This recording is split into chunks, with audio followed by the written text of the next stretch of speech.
Town Council for Monday, September 27th. Mr. Bonato, Ms. Formenteri, are we live now? Yes. Yes. Okay. All good. Thank you. All right. Due to efforts to contain the spread of COVID-19 and protect all individuals, the council chambers at Town Hall will not be open to the public to attend council meetings until further notice. Members of the public who have an interest in a matter listed on the agenda may, up until 10 a.m. on the day of the scheduled council meeting, email councilagenda@orangeville.ca indicating your request to speak to a matter listed on the agenda.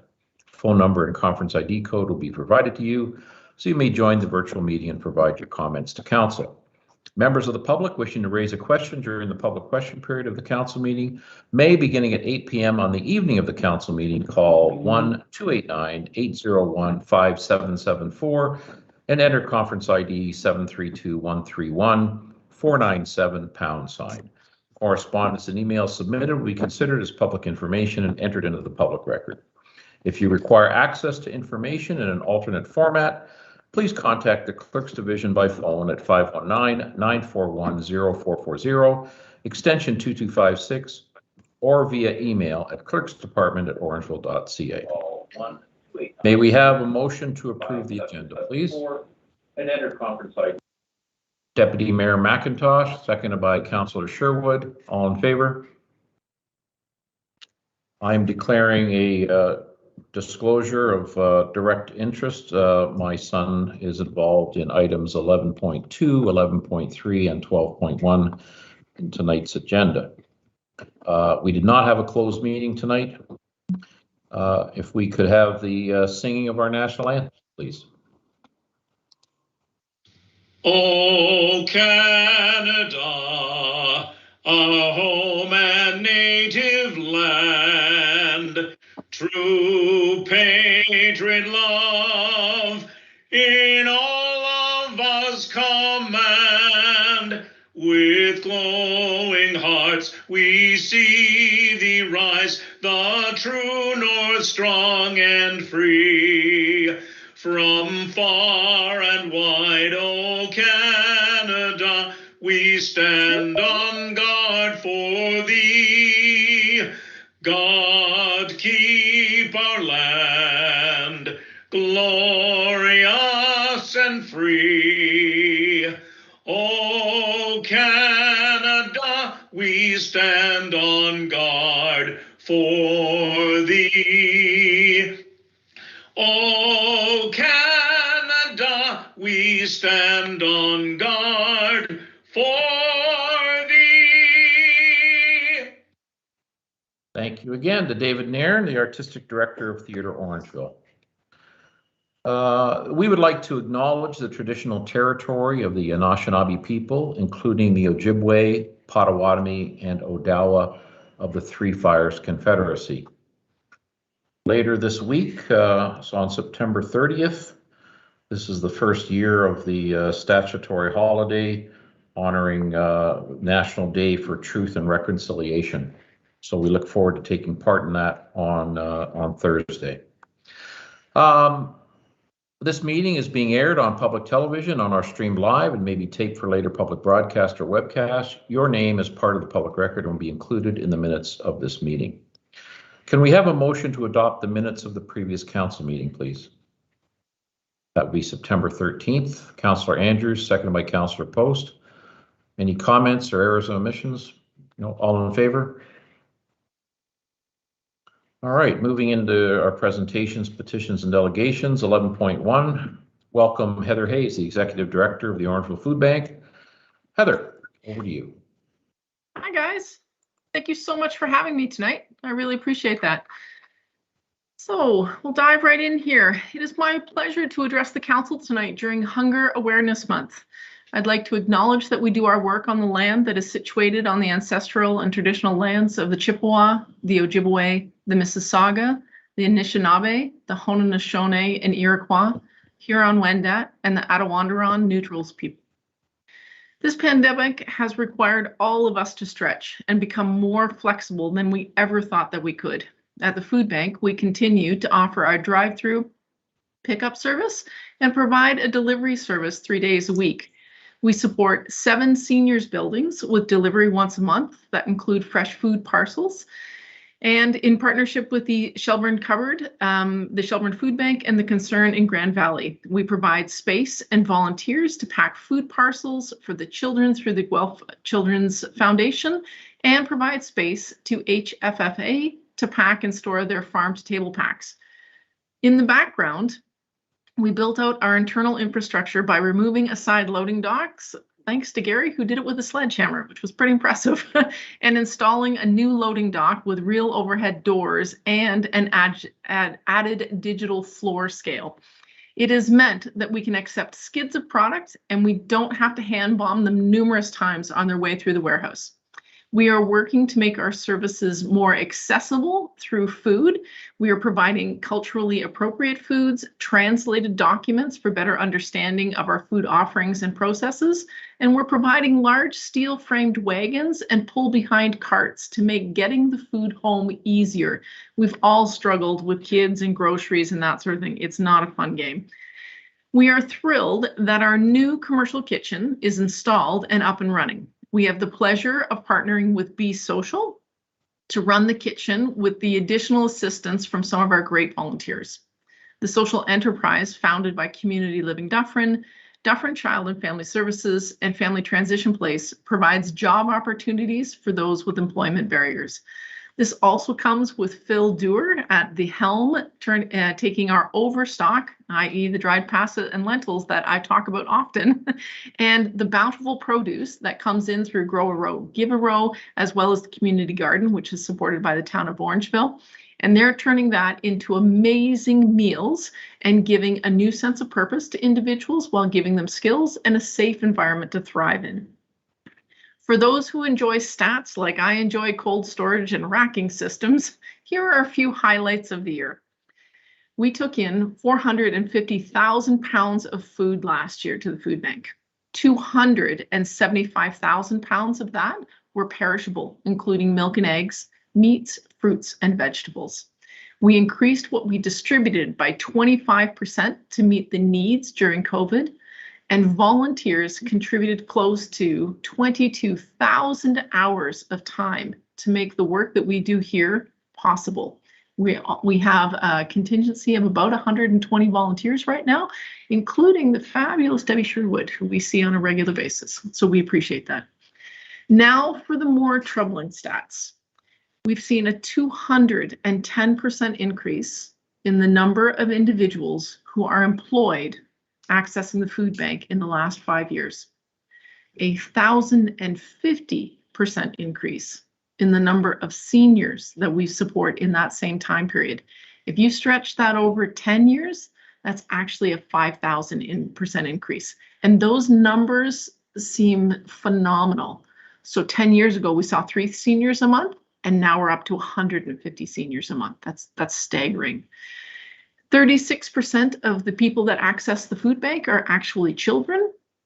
And one of the biggest challenges right now is single adults make up 48% of those accessing food banks across the province, but they only represent 28% of the population. Incomes don't provide enough for people to survive or even thrive. These are difficult numbers to wrap your head around. It's information overload. Under all the numbers and reports are the residents that you serve, which is why you're listening to me here today. You care about those that you serve as we do. Everyone that we come in contact with is somebody's heart. It's a best friend, a son, a daughter, a mother, a husband, a vessel that holds the prayers for a good life.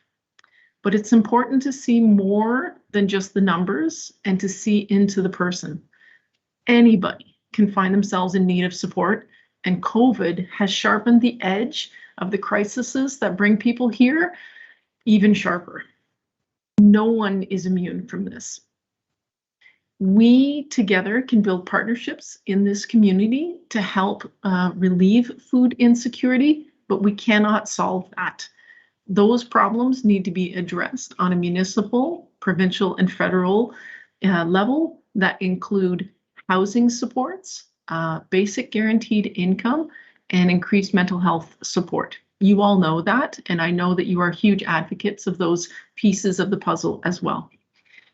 So the difference between try and triumph is a little oomph.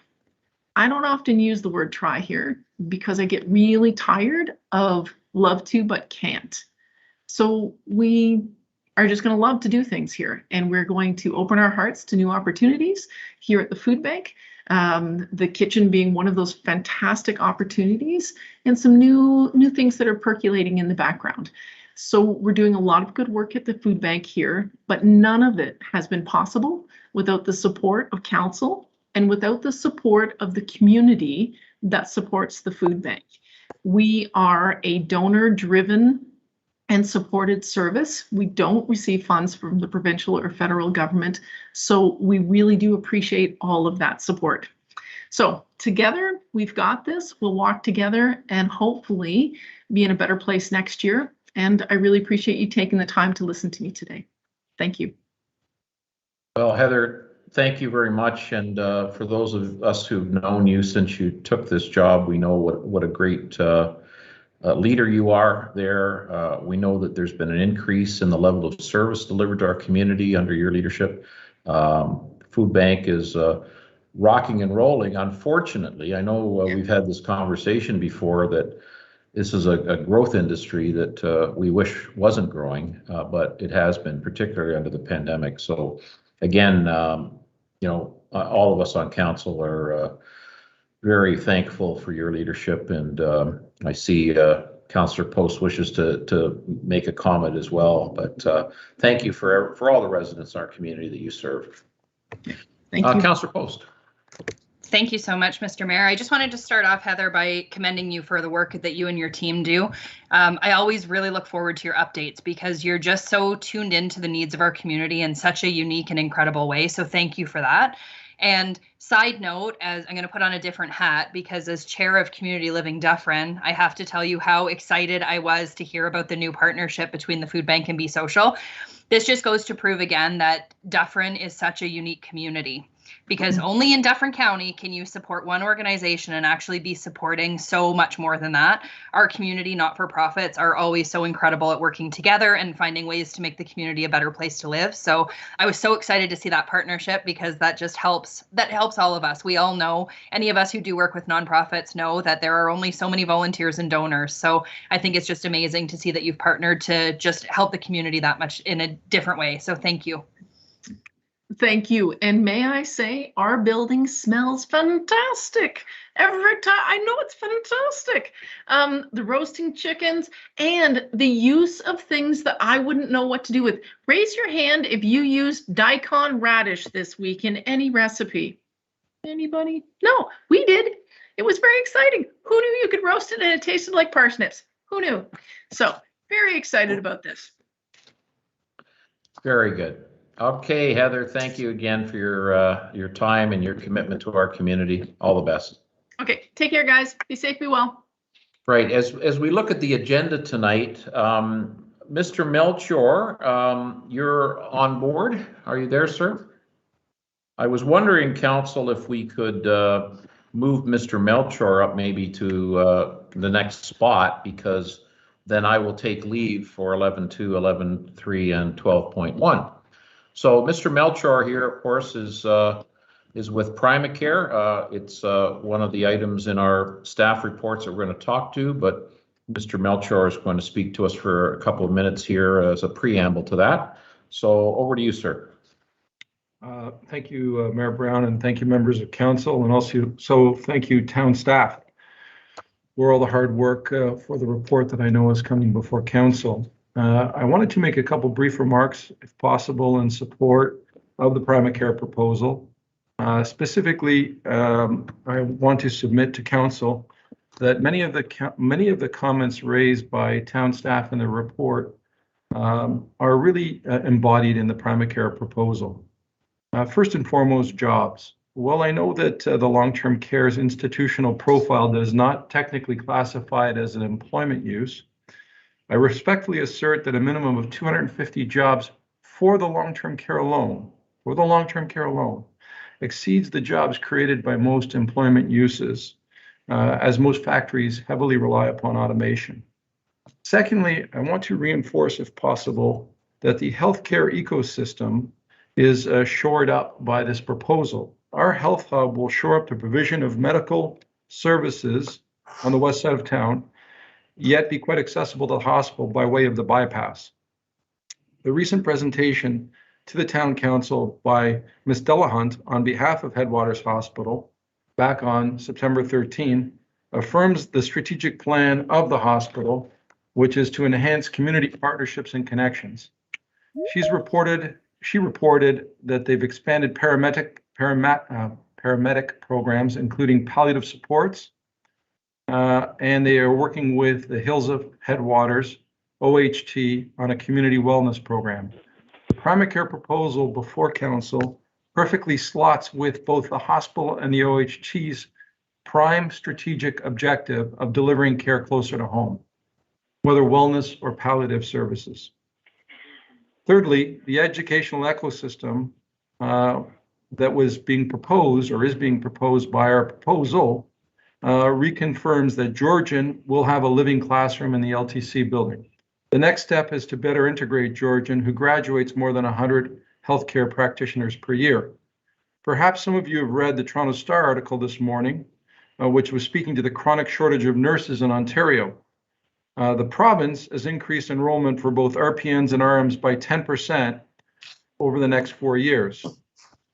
And the article reported a great success with collaborative programs allowing nursing students to work with members of clinical teams. The Primacare proposal speaks exactly to in situ education, to practical training consistent with the solutions mentioned in this report. Green space. Our proposal clearly respects the conservation land surrounding the Humberlands, as they will continue to be owned by the public domain. Our site plan has proposed enhanced public access points to the trails, as well as additional public space through the campus. Inclusion. We happily report significant elements, including our Indigenous brothers and sisters, with cultural displays in the community, a healing circle, and an LTC providing a culturally sensitive home area that specifically is directed to Indigenous persons and their needs. Simply, the proposed Headwaters Seniors Campus will provide enhanced eds, support meds, increased local skilled labor, includes our Indigenous partners, and these elements together, by all counts, represent the high yield community benefits the town staff has identified. Timing. Firstly, we thank the town for allowing us to present on a number of occasions to council. I asserted quite early in this process that it will require a, quote, stake in the ground, unquote, to take preliminary interest from partners to the next level. I confirm again, we have the initial commitment from Georgian. We have support from the Hills of Headwater OHT, and the aforementioned nursing shortage will ultimately require A, more domestically trained nurses, or B, international practitioners requiring equivalency certification, both areas that Georgian specializes in Orangeville. So the opportunity. The Humberlands have a history starting with a town that goes back quite far, starting in 2005, ownership restored 7 years later, a little bit more than 7 years later in 2014, and now post-Humber in 2015, an OP review recommending institutional lands with special policies for residential, particularly seniors housing, special need care facilities, and other purposes. So now, 6 years later, the last quarter of 2021, I respect the fact that the county MCR and the town OPR are occurring, but this will likely take a lot of months before there's a circle back.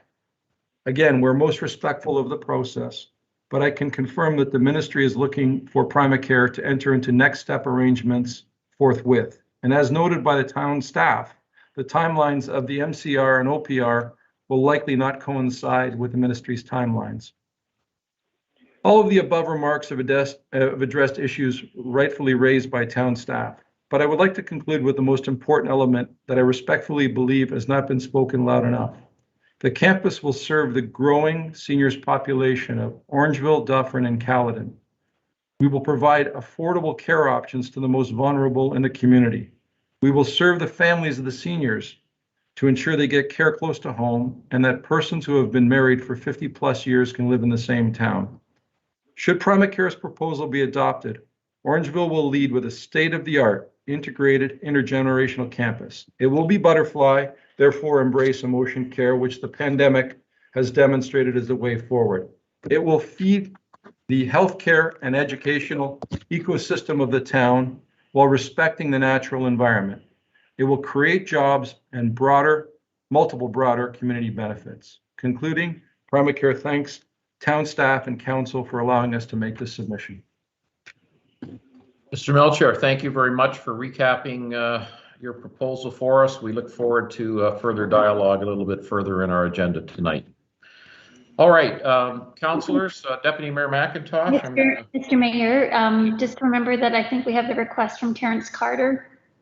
Oh, yes. There was a late request to come in, council, from Terrence Carter to say a few words in support again of the homelessness issue.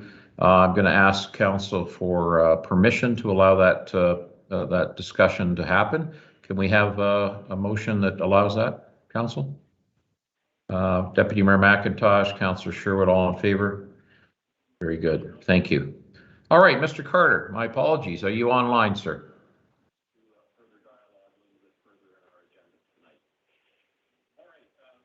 Hello? Dan, do you know if Mr. Carter's online? Through you, Your Worship, we do have a few people by phone. They would have to push *6 to unmute themselves because I did have to mute all of them. Right. Okay. Hello. Mr. Carter. Yes. All right. You're up, sir. Thank you very much. Thank you. Thank you very much. My apologies. I got my delegation request in a little late. I simply want to speak in support of the proposal that's coming up for later consideration for the funding of the homelessness shelter on an emergency basis. I think it's important that council support it because there is a definite need within the community. We're going into the winter months and we don't have a shelter in place at the present time other than the one that Choices has now started up, and it's doing something in the community where nothing was being done before.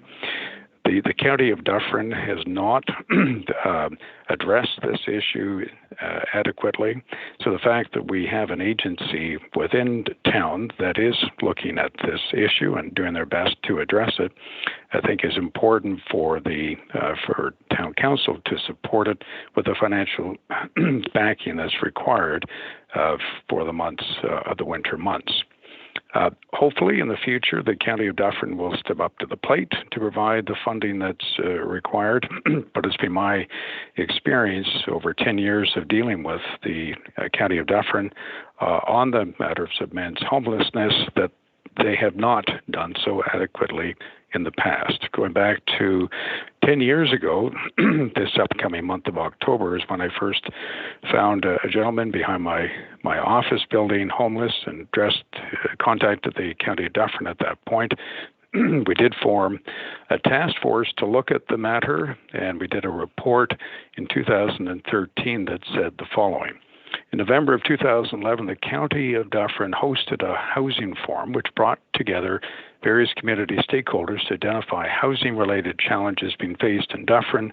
One challenge identified was that the county is currently experiencing a gap in accessible shelter services, in particular assistance for men over the age of 25. That was 10 years ago. And then there was a report that was done for the County of Dufferin in 2013 dealing with homelessness, and it reported that Dufferin is clearly facing a gap in service for single men experiencing homelessness.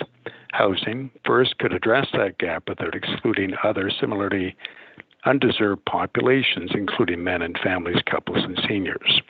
In the short to medium term, it suggested that Dufferin meet its service gaps by ensuring that there are adequate emergency shelter and hotel beds to better match the demand. The reason I'm bringing that up is this has been a discussion that's been ongoing with the County of Dufferin for 10 years. We don't have any answers yet. The County of Dufferin should be addressing it. They haven't addressed it.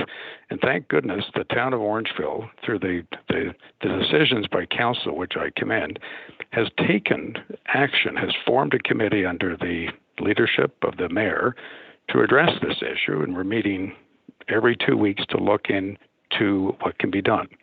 Choices have come forward. They have a plan. It's in the infancy, but they're working towards a solution. They need some funding, and the town of Orangeville is in a position to be able to assist them over the winter months. But keep the pressure on the County of Dufferin to do what they need to do to provide funding for permanent shelter accommodation for men. Those are my comments, Mr. Mayor, and thank you for the opportunity to speak to council. All right. Thank you again, Mr. Carter. Appreciate your time tonight. Councillors, as I was about to say there, before Mr. Carter spoke, I'm going to turn the meeting over to Deputy Mayor McIntosh. I'll be removing myself from the meeting due to pecuniary interest. And Madam Clerk, if you could call me or text me when those matters are complete, I'll be back to the meeting. I'll be leaving now. Thank you. Thank you, Your Worship. If we could now call on Ms. Sinclair in support of MHBC planning. Ms. Sinclair, go ahead. Good evening, everyone. Thank you for the time this evening. There's a very comprehensive staff report in your agenda package that details the planning instruments and zoning that we're seeking to have approved. I'm fully in support of staff's recommendation and the bylaw that has been prepared. This bylaw has been drafted in consultation with ourselves. We've been working with staff quite diligently since the June 7th public meeting and have added some revised amendments or regulations to this zoning bylaw as a direct result of circulation comments and comments from the public that we heard at the June 7th meeting. At a high level, I just wanted to walk council through this application as it relates to provincial, county, and local policy. This proposal is fully aligned with provincial policy. It is intensification within a settlement area. It's a compact development and efficiently uses your existing infrastructure. In terms of the county OP, this is a settlement area. This is where growth is intended to be directed. And in terms of the local official plan, there are policies that direct that 50% of growth within Orangeville is to occur within the built up area, which these lands are located. You have policies in your official plan that do encourage intensification of existing residential areas. In part, these policies are put in place to ensure that your services and your infrastructure are being used efficiently, and that is going to be the result of this proposal. The official plan already permits singles and semi-detached units on this property. It's not permitted in the zoning, the semis, but it is in the official plan. So the zoning would bring the site into conformity with permissions that already occur in the OP. And then there's a few things I just wanted to touch on that we have sort of revised as a follow-up to the June 7th public meeting. There was considerable discussion about trees by council and by the public, and we understood the importance of this moving forward.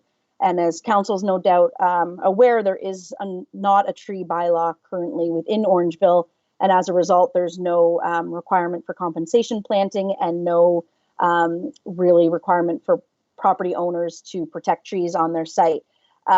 Because this is not going through a site plan application, we've had a lot of discussions with staff on how we can ensure that the tree management plan that's been prepared actually gets implemented. The tree management plan was updated following the June 7th meeting to take a look at if there's some additional tree protection that can be accomplished, and as well as some compensation planting. So again, in the normal course of things, there wouldn't be a requirement for compensation planting, but we really wanted to ensure that this had been considered. So we have identified a number of places where new plantings can occur on the site, as well as within the right-of-way immediately adjacent to the proposed units. And we've entered, it's slightly unusual, but we've added a holding provision that will essentially require that this tree management plan be implemented to the satisfaction of the town. So while we're not going through site plan, we have that in place to ensure that it happens. Another comment that we heard throughout the evening on June 7th was concern about, while we're showing 2 single detached units on Hannah Street, there's nothing that potentially would stop someone from installing accessory dwelling units, and then those 2 units become 4. And while your official plan and provincial policy encourage accessory residential units, we did understand that in this case, it was causing quite a bit of concern for the residents. Parking would be challenging to get those accessory units, so it would have required additional approvals. But we wanted to make it much more clear that these, in this case, are not going to be permitted. So within the 2 semi-detached units, we have agreed to a prohibition of accessory units in the bylaw that's before you tonight. And then in terms of your town public works comments, they wanted to ensure that the services that will have to be extended along Hannah Street and the low impact development that has been proposed at the rear of the semi-lots are properly implemented. So once again, the holding provision that's proposed will ensure those services are not only installed, but inspected to the town's satisfaction to make sure that everything does happen the way it's intended to happen as a result of the proposed development. So in just a few points in closing, and on the semi-detached as well, I just wanted to note that there was also concern, I think I heard someone at June 7th mention that there's now going to be 3 driveways out to Hannah Street where currently there's 1. The existing driveway is going to be removed following this, if this development's approved, and there will be 2 driveways for the semi. So it'll be 1 additional driveway from what's there currently, but with the driveways located further back from the intersection, which will provide safer turning movements out of Hannah Street. As well, the daylight triangle that's currently obstructed by some large shrubs will be opened up as a result of this development, which will allow safer turning movements. I know it was a concern that turning out of Hannah Street right now, the visibility is a bit problematic. So just in closings, I know I'm limited for time, the proposed application as detailed in the staff report is consistent with the PPS. It conforms to the growth plan and it conforms to county and local official plan policies. This is the largest single detached lot in this neighborhood. Other lots of similar size have been developed with a much greater density than what's being proposed by our client. The uses are restricted to singles and semis, which are already found within this neighborhood and within along Williams Street. We're looking at just 1 additional driveway on Hannah, and as a result of the holding provisions, we can assure that compensation planting will occur to the satisfaction of the town, and that all servicing and LID matters will be implemented as well. So once again, we're fully in support of staff's report, their recommendation, and the bylaw that's before you this evening, and I'm here to answer any questions that council may have. Thank you. Thank you, Ms. Sinclair. Anyone on council have a question or comment at this time? Seeing none, thank you, Ms. Sinclair. Thank you.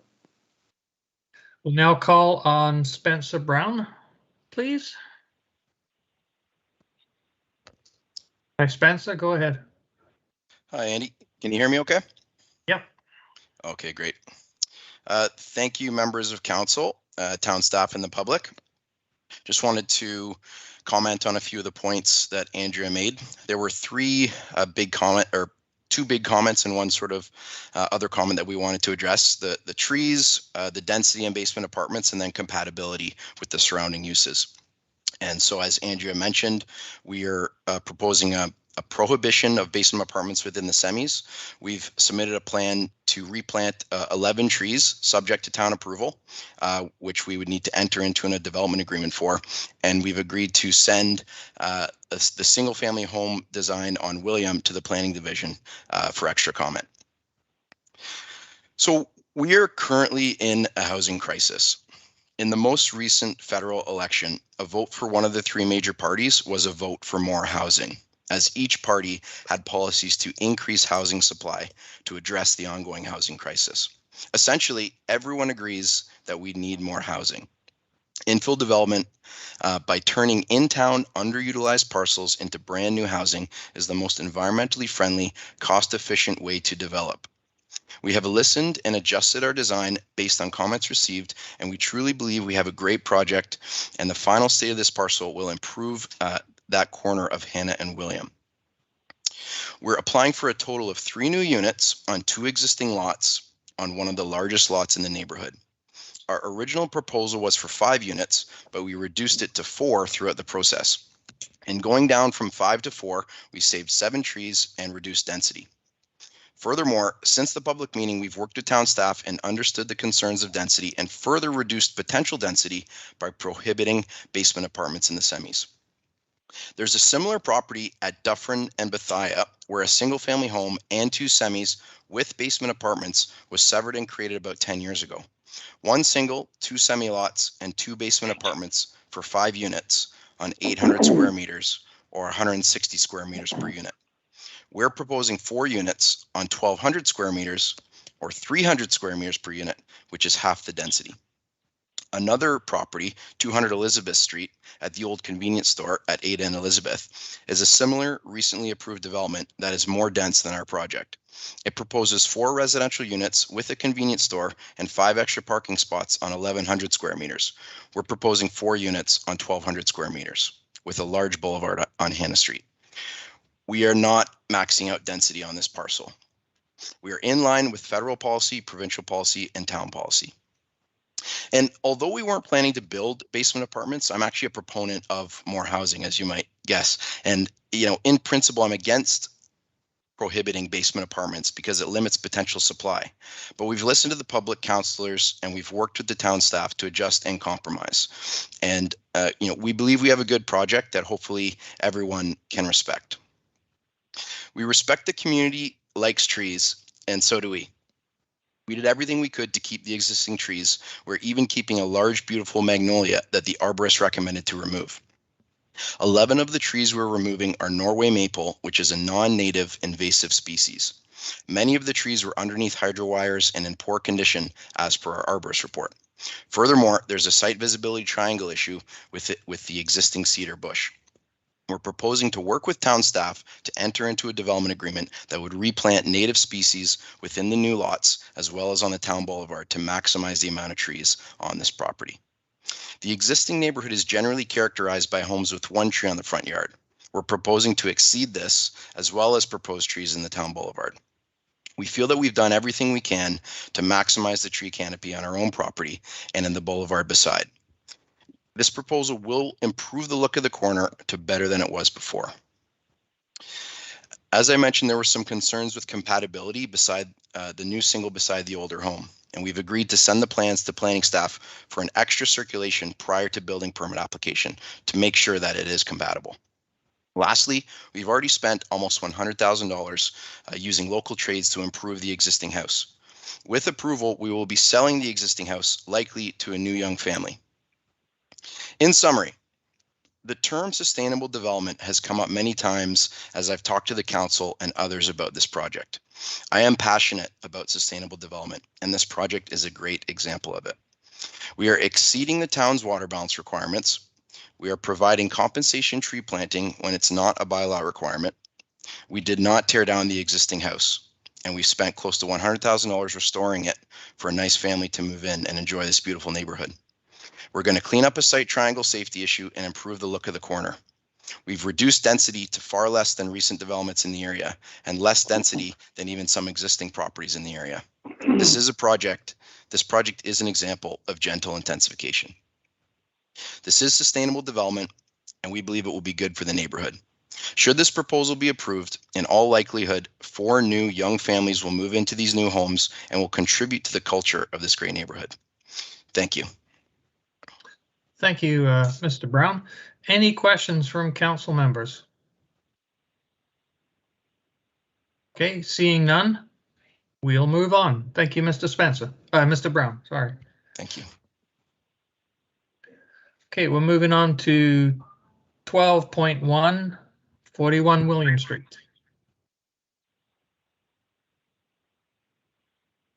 That'd be Mr. Ward. There he is. Thank you, Deputy Mayor McIntosh, and through you, I really have nothing further to add to the contents of the staff report and recommendations that are before you, but I'd be happy to answer any questions that members of council may have. I do have a couple of questions. One, can we legally stop basement apartments in town? And the second one is, no, we'll answer the first one. I'll get to the second one. Thank you. Sure. Thank you, Deputy Mayor McIntosh. We can regulate where basement apartments are permitted and where they're not through the zoning bylaw.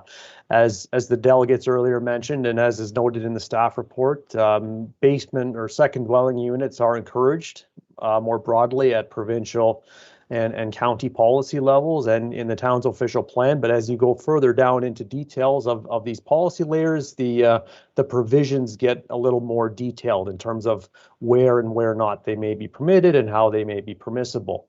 As was mentioned, we felt that with the comments raised through the consultation process and given the lot size, the building form, et cetera, it would be appropriate to include this restriction in this amending bylaw, excuse me, specifically as it relates to the semi-detached units. So it is enforceable. It is, yes. If we were to turn this down tonight, what could happen? Again, through you, Deputy Mayor, any decision made by council is subject to an appeal period, a 20-day appeal window. Anyone that has sort of vested themselves in the process, be it a resident or the applicants, have the ability to appeal the decision, should they choose to do so. Okay, thank you. Councillor Taylor. Thank you, Deputy Mayor.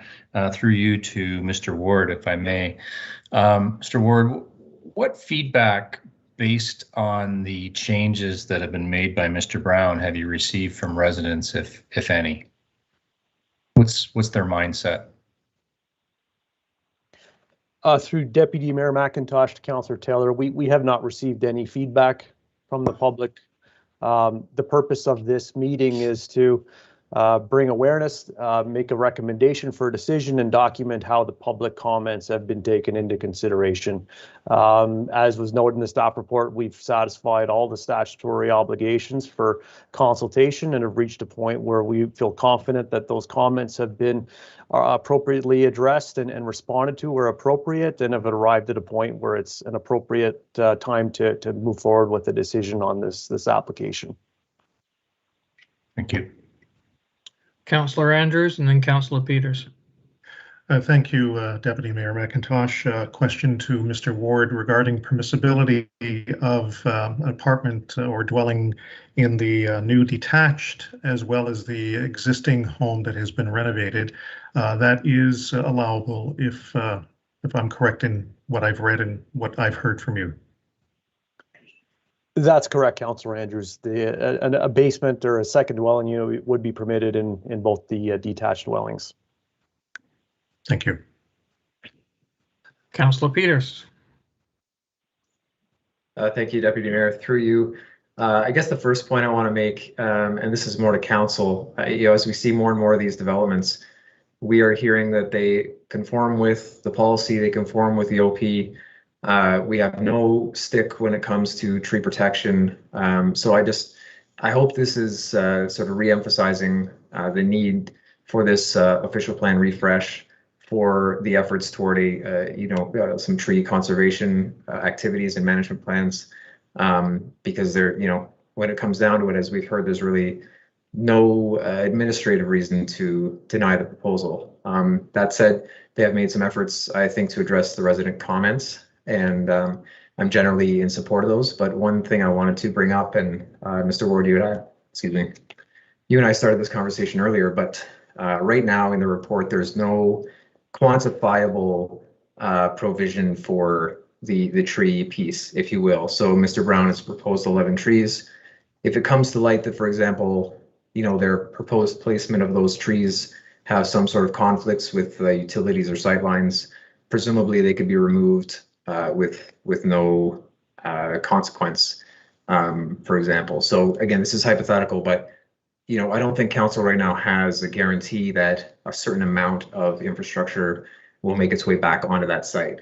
And if certain amount of trees can't be planted for various reasons, as more information comes to light, part of a conversation I had with Mr. Brown was trying to create the balance of that in an offsite condition. And so if, you know, maybe you could expand on how we might put a number to what we're hoping to see in the area. If 11 have been proposed at a certain maturity or caliper, and all 11 make it onto site, I think everybody's satisfied, but understanding that this wouldn't come back to council and that it's a level of detail that's really not, for us to critique, but I'd like to have some assurance that the 11 or the equivalent of the 11 will make it either onto that site or throughout the town. So if that 11 drops and we have some sort of monetary compensation for an offsite planting, I'm not sure the exact mechanism, but maybe you could comment on that, Mr. Ward, in terms of nailing down a number, and maybe Mr. Brown wants to expand on our conversation as well. Sure. Through you, Deputy Mayor, to Councillor Peters, we don't, as was noted, we don't have a specific number or a compensation number or target for tree removal and compensation replanting. It is something we're looking at as part of our official plan update. Having said that, I'm not certain that the official plan policies will get to that level of detail with specific numbers. That might come through further refinement of a policy or a bylaw or something to that effect. With respect to this site, we had looked at it more holistically as to where are the most opportune locations on the property for trees and what sort of density would be acceptable, given other constraints, infrastructure, driveway access, sight lines, and so forth, and accordingly have arrived at a pretty feasible plan. It is to be implemented through the holding symbol removal process. It would be a condition that the developer enters into an agreement with us to basically fulfill that plan, and we can look at further approaches to better enforce that, whether that be a securities approach or something to that effect to make sure it's carried out according to plan. We can certainly look at that more detailed agreement level. Yeah, so if I could expand on that, I think it would be helpful and would give myself and perhaps the rest of council some confidence that if we can quantify, probably the easiest metric is dollars. What those, what that infrastructure entails cost-wise, and if that number ends up being reduced through further investigation of the site, that the balance would still end up, toward a canopy project within town limits.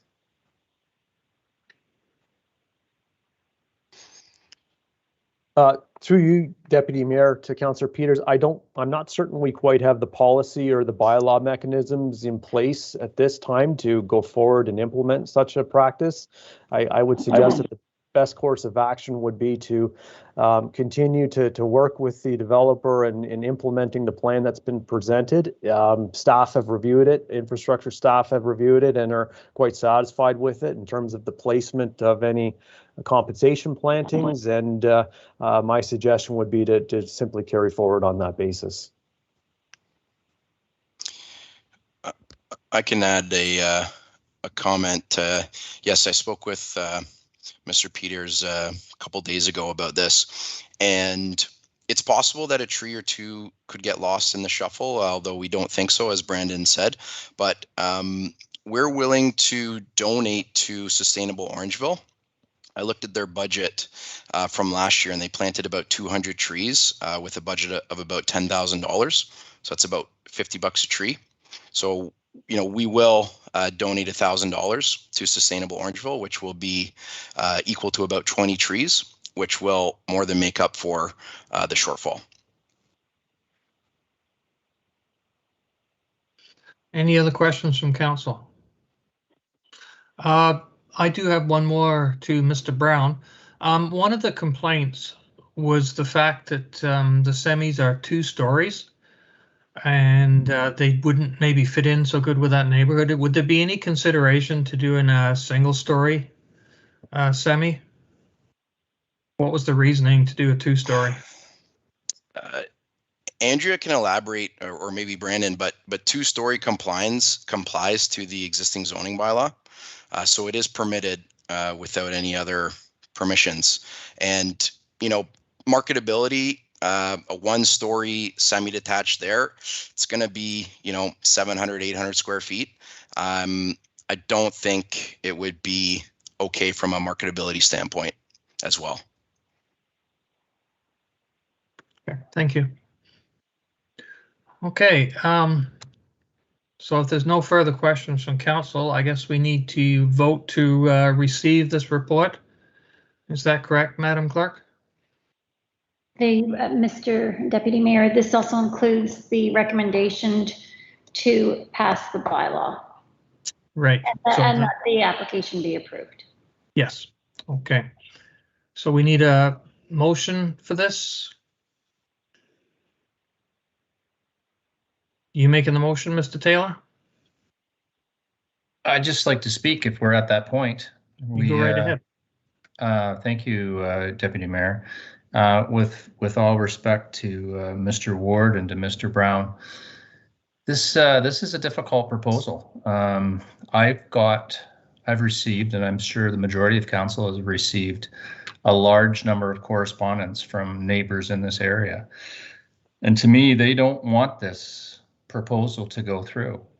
And we can say I'm pandering for votes. We could offer lots of criticism of the local councillor, but I think at the end of the day, it's our job to listen as well as make decisions.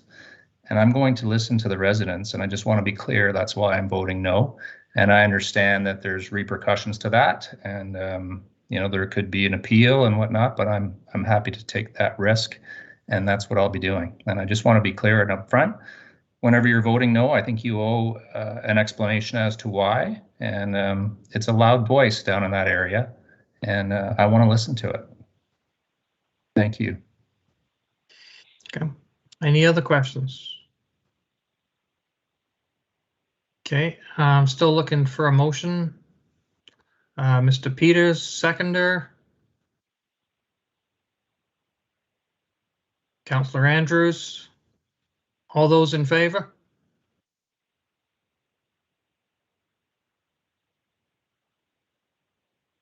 So that was 3 and 3. So I guess the motion loses. Miss Clerk, Madam Clerk?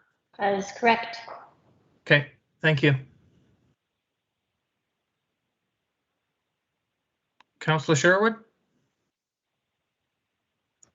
I believe you need to verbally announce the vote. Yes, in favor was Councillor Peters, Councillor Andrews, and who was the other one? Councillor Sherwood. Thank you. And all others, Councillor Taylor, Councillor Post, Councillor McIntosh were against.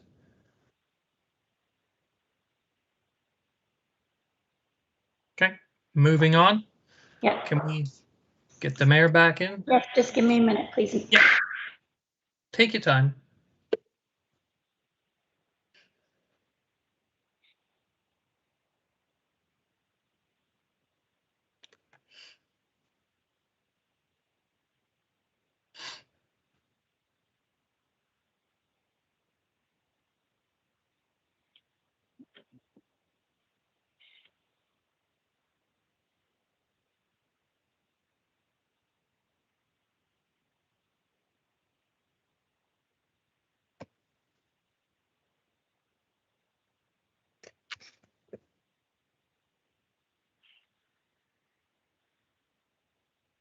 Mayor Brown, welcome back.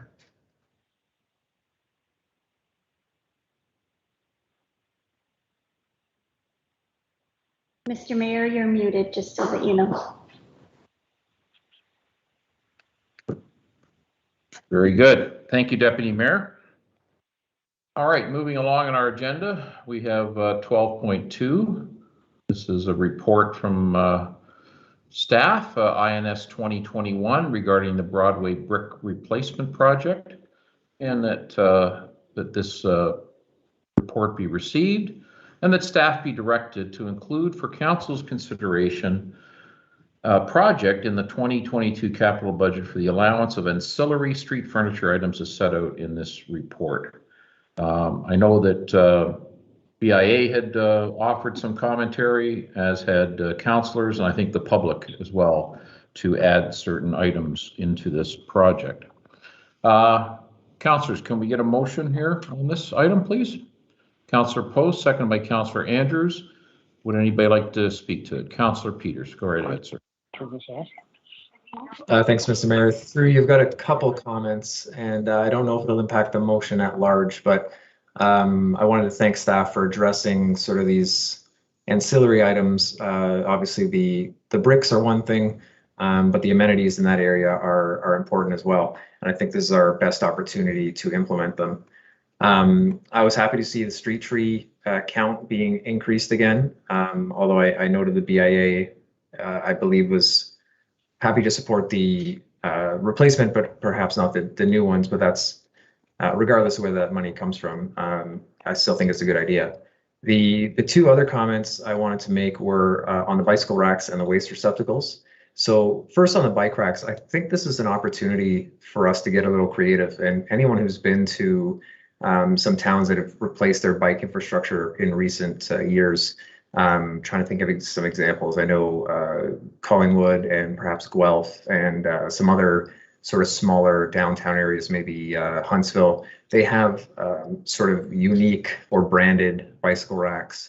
And I wondered if sort of arts and culture wanted to get involved, but to put up a generic five spot rack, the wavy one, while it would be sufficient to meet the needs of the cycling community, and the locations they've mentioned are good, I wonder if there's an opportunity here to pump those up a little bit and get a more Orangeville type rack in there, whether it's a coloring or a design aspect. Maybe that's something that gets added later as a budget item through a separate field on the arts and culture side. But before we get those in place, I think it's an opportunity we should look at. The other one I wanted to mention on the waste side, and this was part of sort of what I reported when I went to Yarmouth for the Communities in Bloom conference. A lot of municipalities are now moving to 3-stream waste, even in the public domain. So we had this discussion last year in the budget regarding the facilities at the library and the rec centers. If we're expecting people to divert at home and in public facilities, I think we should extend that to the public realm as well, and encourage those diversion tactics and separation at the street level as well. We have festivals with food waste being generated, people getting takeout. If the collection is done regularly and the bins are appropriately sized and maintained, I don't think there should be any concern with having a third stream in there. And I saw it successfully implemented, as I said, in Yarmouth, and I know other municipalities have done it as well. So not specifically cost items, but more functionality items that I wanted to bring up and get other people's thoughts on. Right, Councillor Peters, I think that's a good idea on the waste receptacles. However, if they're not signed properly, it's a complete waste of time, because people just see an orifice and in it goes, right? So understood. And it's happening with 2-stream as well. So I know. So I think what my thoughts were on both of those items is, I think we should approve this, and I think we should ask staff to bring back some iterations of bicycle racks and the receptacles for us to take a look at. But I share some of your thoughts. I've been up in the Blue Mountain Village, and they have, I think, dual receptacles there. They're very well signed. It's very clear where you're to put the various types of waste. So I think that's incumbent upon staff to come back with some, receptacles that are very well signed, because, as I said, the average Joe or Jill is, if they're not well signed, they're just tossing it and on they go. And that's just human nature if they're not signed properly.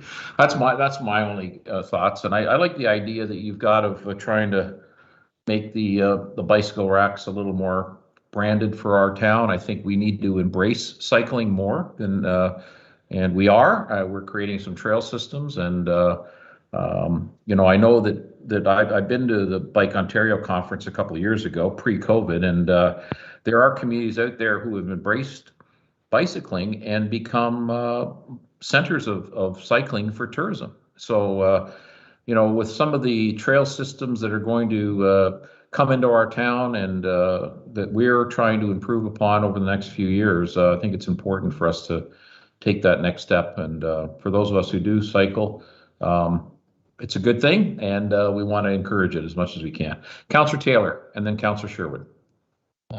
Very good. Thank you, Your Worship. Two questions, if I may, through you to Mr. Jones or Mr. Lackey. And that is, it wasn't clear to me in the report, and it's such a silly thing, but just a personal preference thing. And I think we're all excited about the project and getting this done. But the benches itself, my personal preference would be is that they have backing. And I see that it's that metal bench, the flat metal bench, and maybe it's to have seating on both sides of the bench. I'm not certain, but is there a reason we can't have backs on it? And then I guess my second comment, and then I'll hand it over to Mr. Jones, is the water filling stations. I certainly appreciate that this is a nice thing to have. I look at the cost of it, and I'm wondering if it is something we need to have. And I think back to when those water fountains were in play, and I think the little blurb here about them does mention that they were vandalized and there was some issues maintaining them. So I guess my bias might be to exclude them from this proposal and go forward with the rest of it. And thank you again for the excellent report. But those are my two questions, if I could. Mr. Jones. Thank you, Your Worship. Through you to Councillor Taylor. With respect to your first question regarding the benches, there is some history to this. There was some question for some time as to if we had benches with backs, which direction they should face and whether they should be facing the stores or whether they should be facing the streets. And this was determined to be a good compromise. And these do meet AODA. And that's why these benches were chosen. They're consistent with what had been preferred between the town and the BIA for some time. As it relates to the filling stations, you're correct. There had been issues in the past with these filling stations, with vandalism and various other challenges, which is why they were ultimately removed. Council did ask us back on the June 28th meeting of council if that's something that we could look into in terms of what the cost of installing this sort of water filling station would be. And so that's why they have been included in this report. Very good. Thank you. Councillor Sherwood, and then we've got Poston Andrews after you. Go ahead, Councillor Sherwood. Yes, Your Worship. I just wanted to make a couple comments specifically related to what the BIA board has discussed. First of all, I'm very pleased to see about the additional trees. Once we remove the trees, that we're going to additionally get them back up to 75 trees rather than the 61 that we currently have. Even though we're not getting back to the original 1991 88 trees, I'm very pleased that staff is at least giving us that compromise. The next thing about the, just reiterate what Mr. Jones said about the benches. It was discussed at the BIA that some store owners want people to be able to face their store. Other store owners said, well, then people should have the choice to sit on the street. So the backless is the perfect option for that, for people which way they decide to look. So that's why the backless was chosen. I'd like to go back to the fact that the BIA has discussed that they are willing to help monetarily supply or with some funding. They are not in favor, however, of apparently the trees. They is an agreement that has been long-standing between the town that trees replacements comes at a cost by the town. So they are in support of the trees. They're just not in support of paying right now because of this agreement. So as far as the bike racks, they're willing to pay half. The electrical outlets, half. Public seating, the replacement to add 9 more benches to the 9 that are already there. Quite exciting. They're going to pay half. I want to talk about the waste receptacles. It's addressed in the report that there's 23 waste receptacles within that project area, and that the staff are only recommending replacing the 8 concrete ones. I assume the intention is from staff is to reuse the other ones to bring it back up to the 23. I think if we're going to go through all of this time and expense and effort, it's a wish of the BIA, and since they're willing to pay for half of it, that we bring it back up to the 23 with all brand new ones, because they aren't in great shape.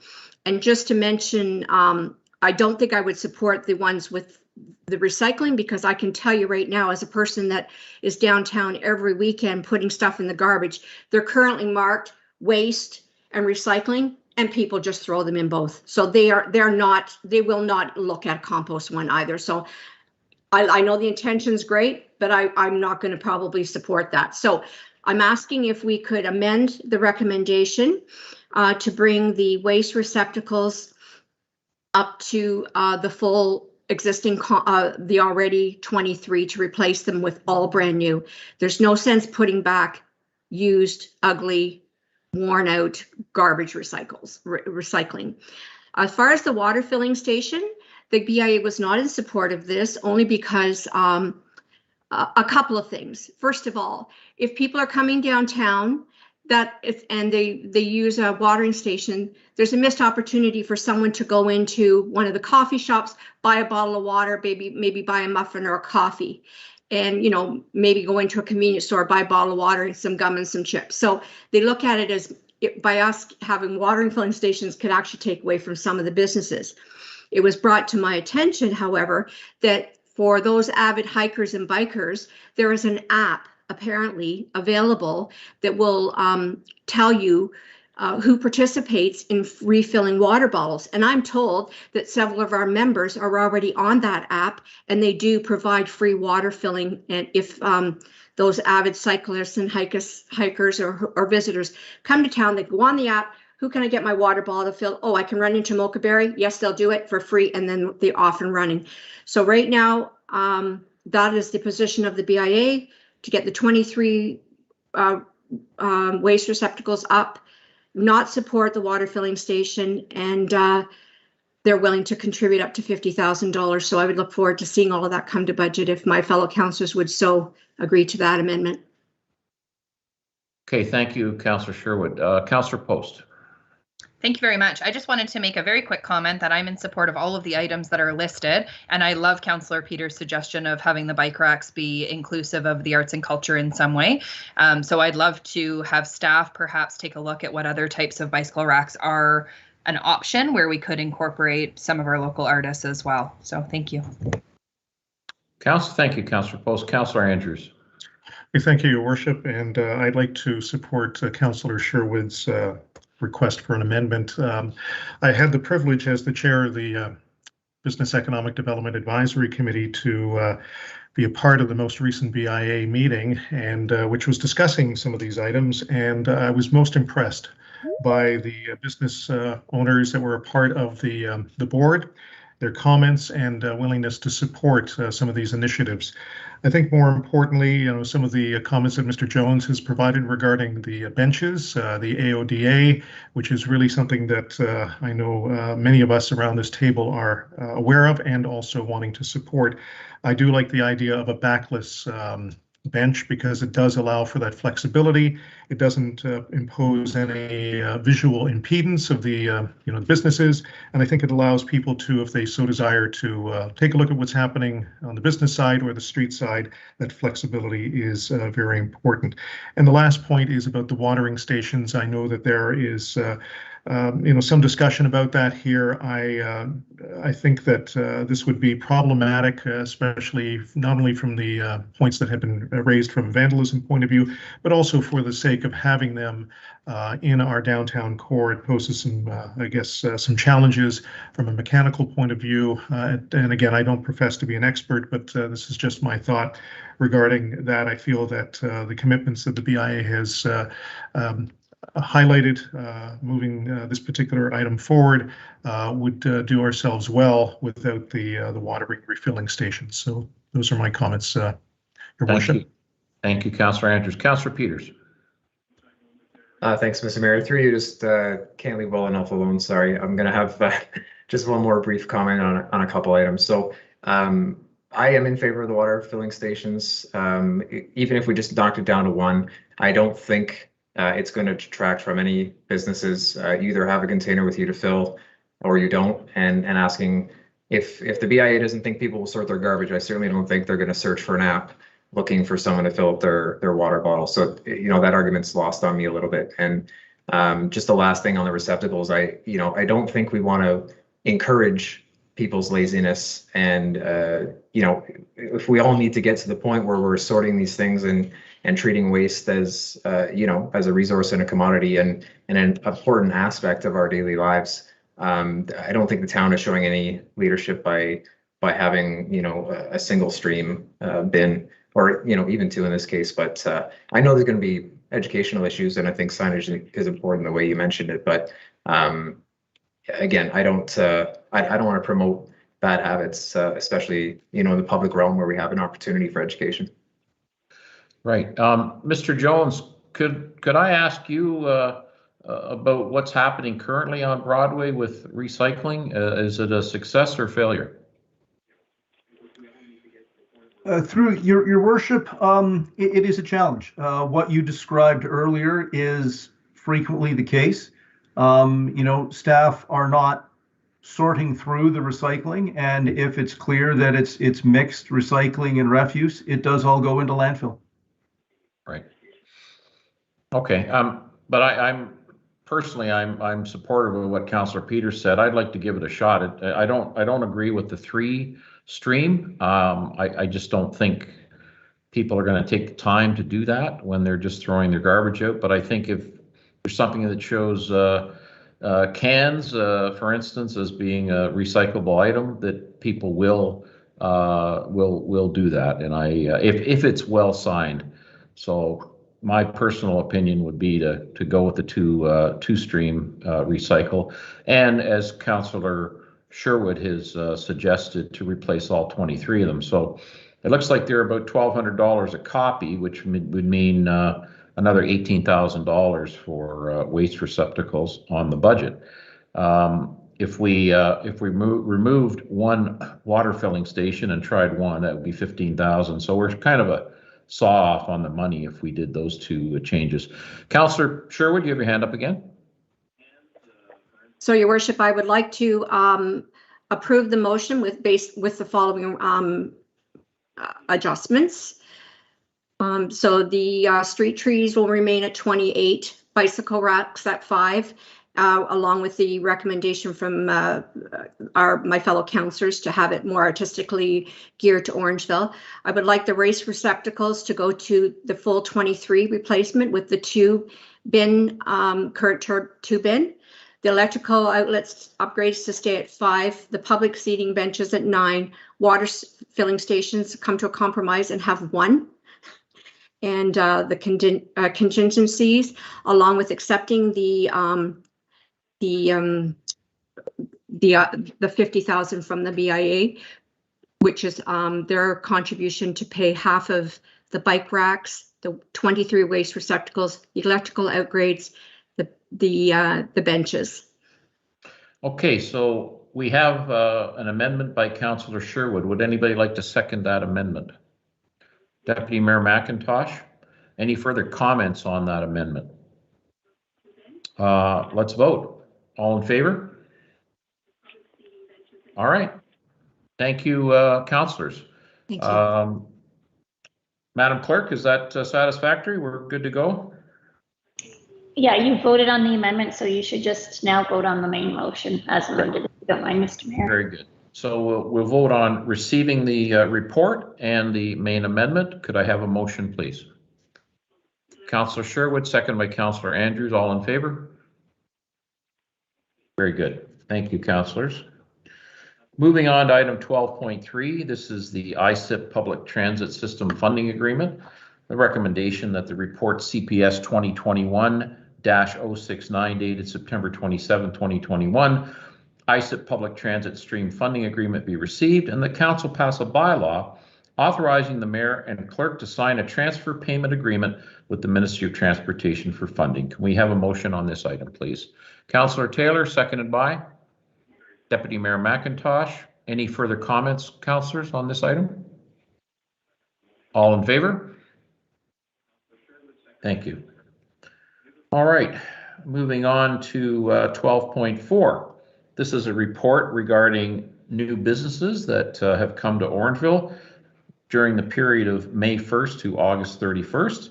A recommendation that this report, CMS 2021-018, dated September 27, 2021, be received.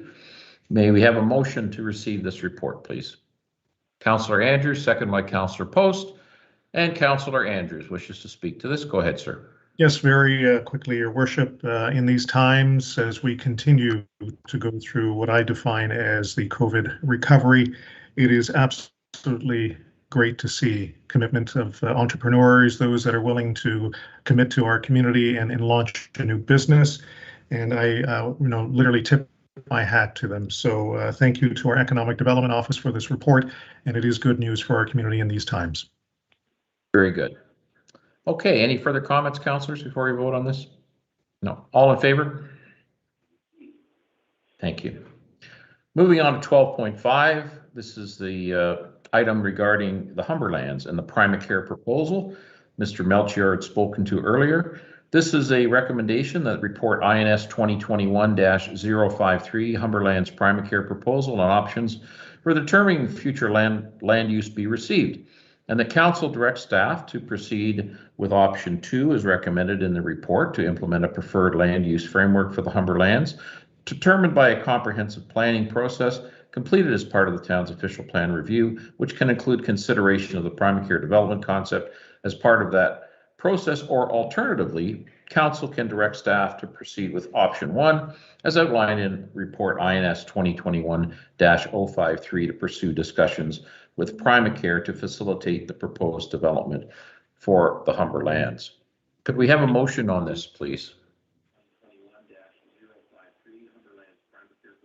A motion on this? Deputy Mayor McIntosh, seconded by? For clarification, Mr. Mayor, which option are you wanting a motion on? You read out both. So option Right. 2 or option 1?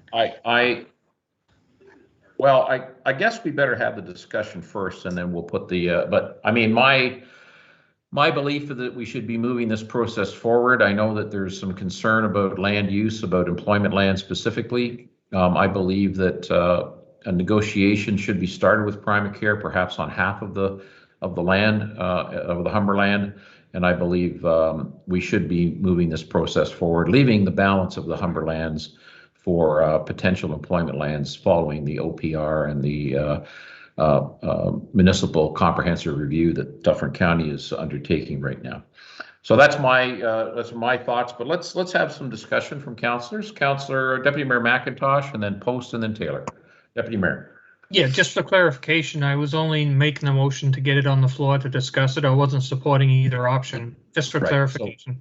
Right. So let's hold that for further discussion, and we'll make a motion in a few minutes. Councillor Post, go ahead. Thank you very much, Mr. Mayor. I am in agreement with you. I'm struggling a little bit with the idea that we would push this off, especially with the need that we have in our community right now for long-term care and for seniors housing. And more importantly, what we've seen with COVID and our need for more PSWs and nursing staff, and our opportunity here to educate within Dufferin County, I think is a huge opportunity for our community. With all that said, though, I do have a question for Mr. Ward, which was if we did go ahead and proceed with option 2 as recommended by staff, what is the timeline for that? Because again, I don't want us to miss out on opportunity as set out by the province and the Ministry of Health. So I think that we've got some opportunities here, and I'm just wondering about what that timeline would look like, Mr. Ward. Mr. Ward. Thank you, Your Worship, and through you to Councillor Post. The time frame going forward largely would hinge a lot on the county's MCR work, because that is going to sort of inform our later stage of our official plan review. And the key piece of that is confirming sort of the future growth ingredients in terms of what are our needs or our expected growth for employment and residential, and what do our land needs look like to accommodate that. As we go through our own exercise to take those ingredients through our official plan review and determine where those ingredients are going to go and what that's going to look like, we have only a finite supply of land available to achieve that. So in terms of our timeline going forward, the county is expecting to have their growth management piece done later this year, possibly early 2022. And then we will then have probably a clearer picture as to what the growth scenario might look like and we'll be starting our second phase of our official plan review, which we are targeting to have completed later 2022, or at best, or I guess alternatively early 2023. Okay, Good. so follow up, Mr. Mayor, if I could. So that means that we're looking at pushing this decision for Primacare off for up to 2 years, just for clarity. Through you, Your Worship, to Councillor Post, option 2 does recommend that this land use analysis be done more comprehensively. It does not preclude Primacare from being considered as part of that. It just basically, it's not shutting the door.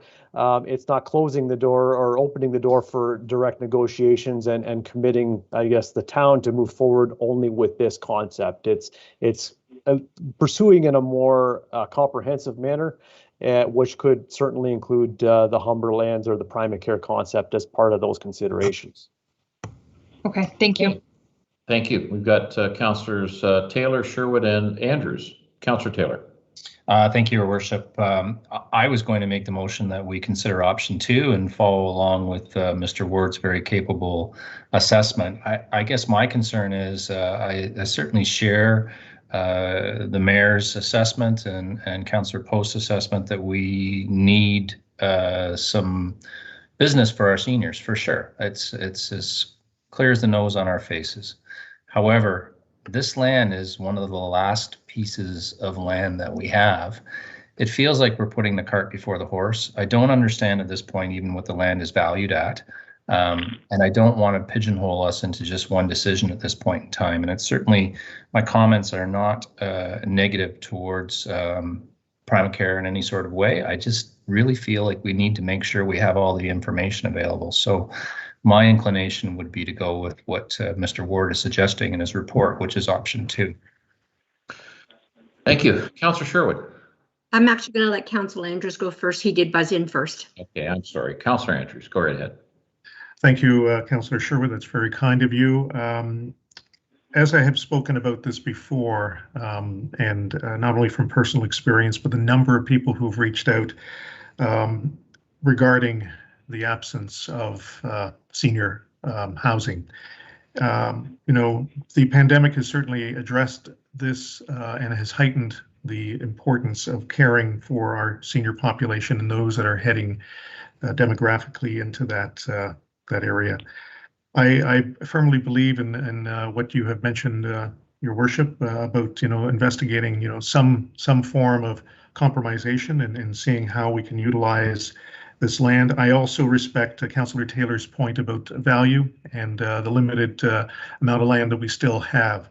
So I think that where I'm struggling in my point of view is to try and figure out what is a happy medium here, because the immediacy, for us to wait another 2 years, 3 years, and I respect Mr. Ward's comments, but we need to look at this now, and we have to come up with a solution that provides a solution as quickly as possible.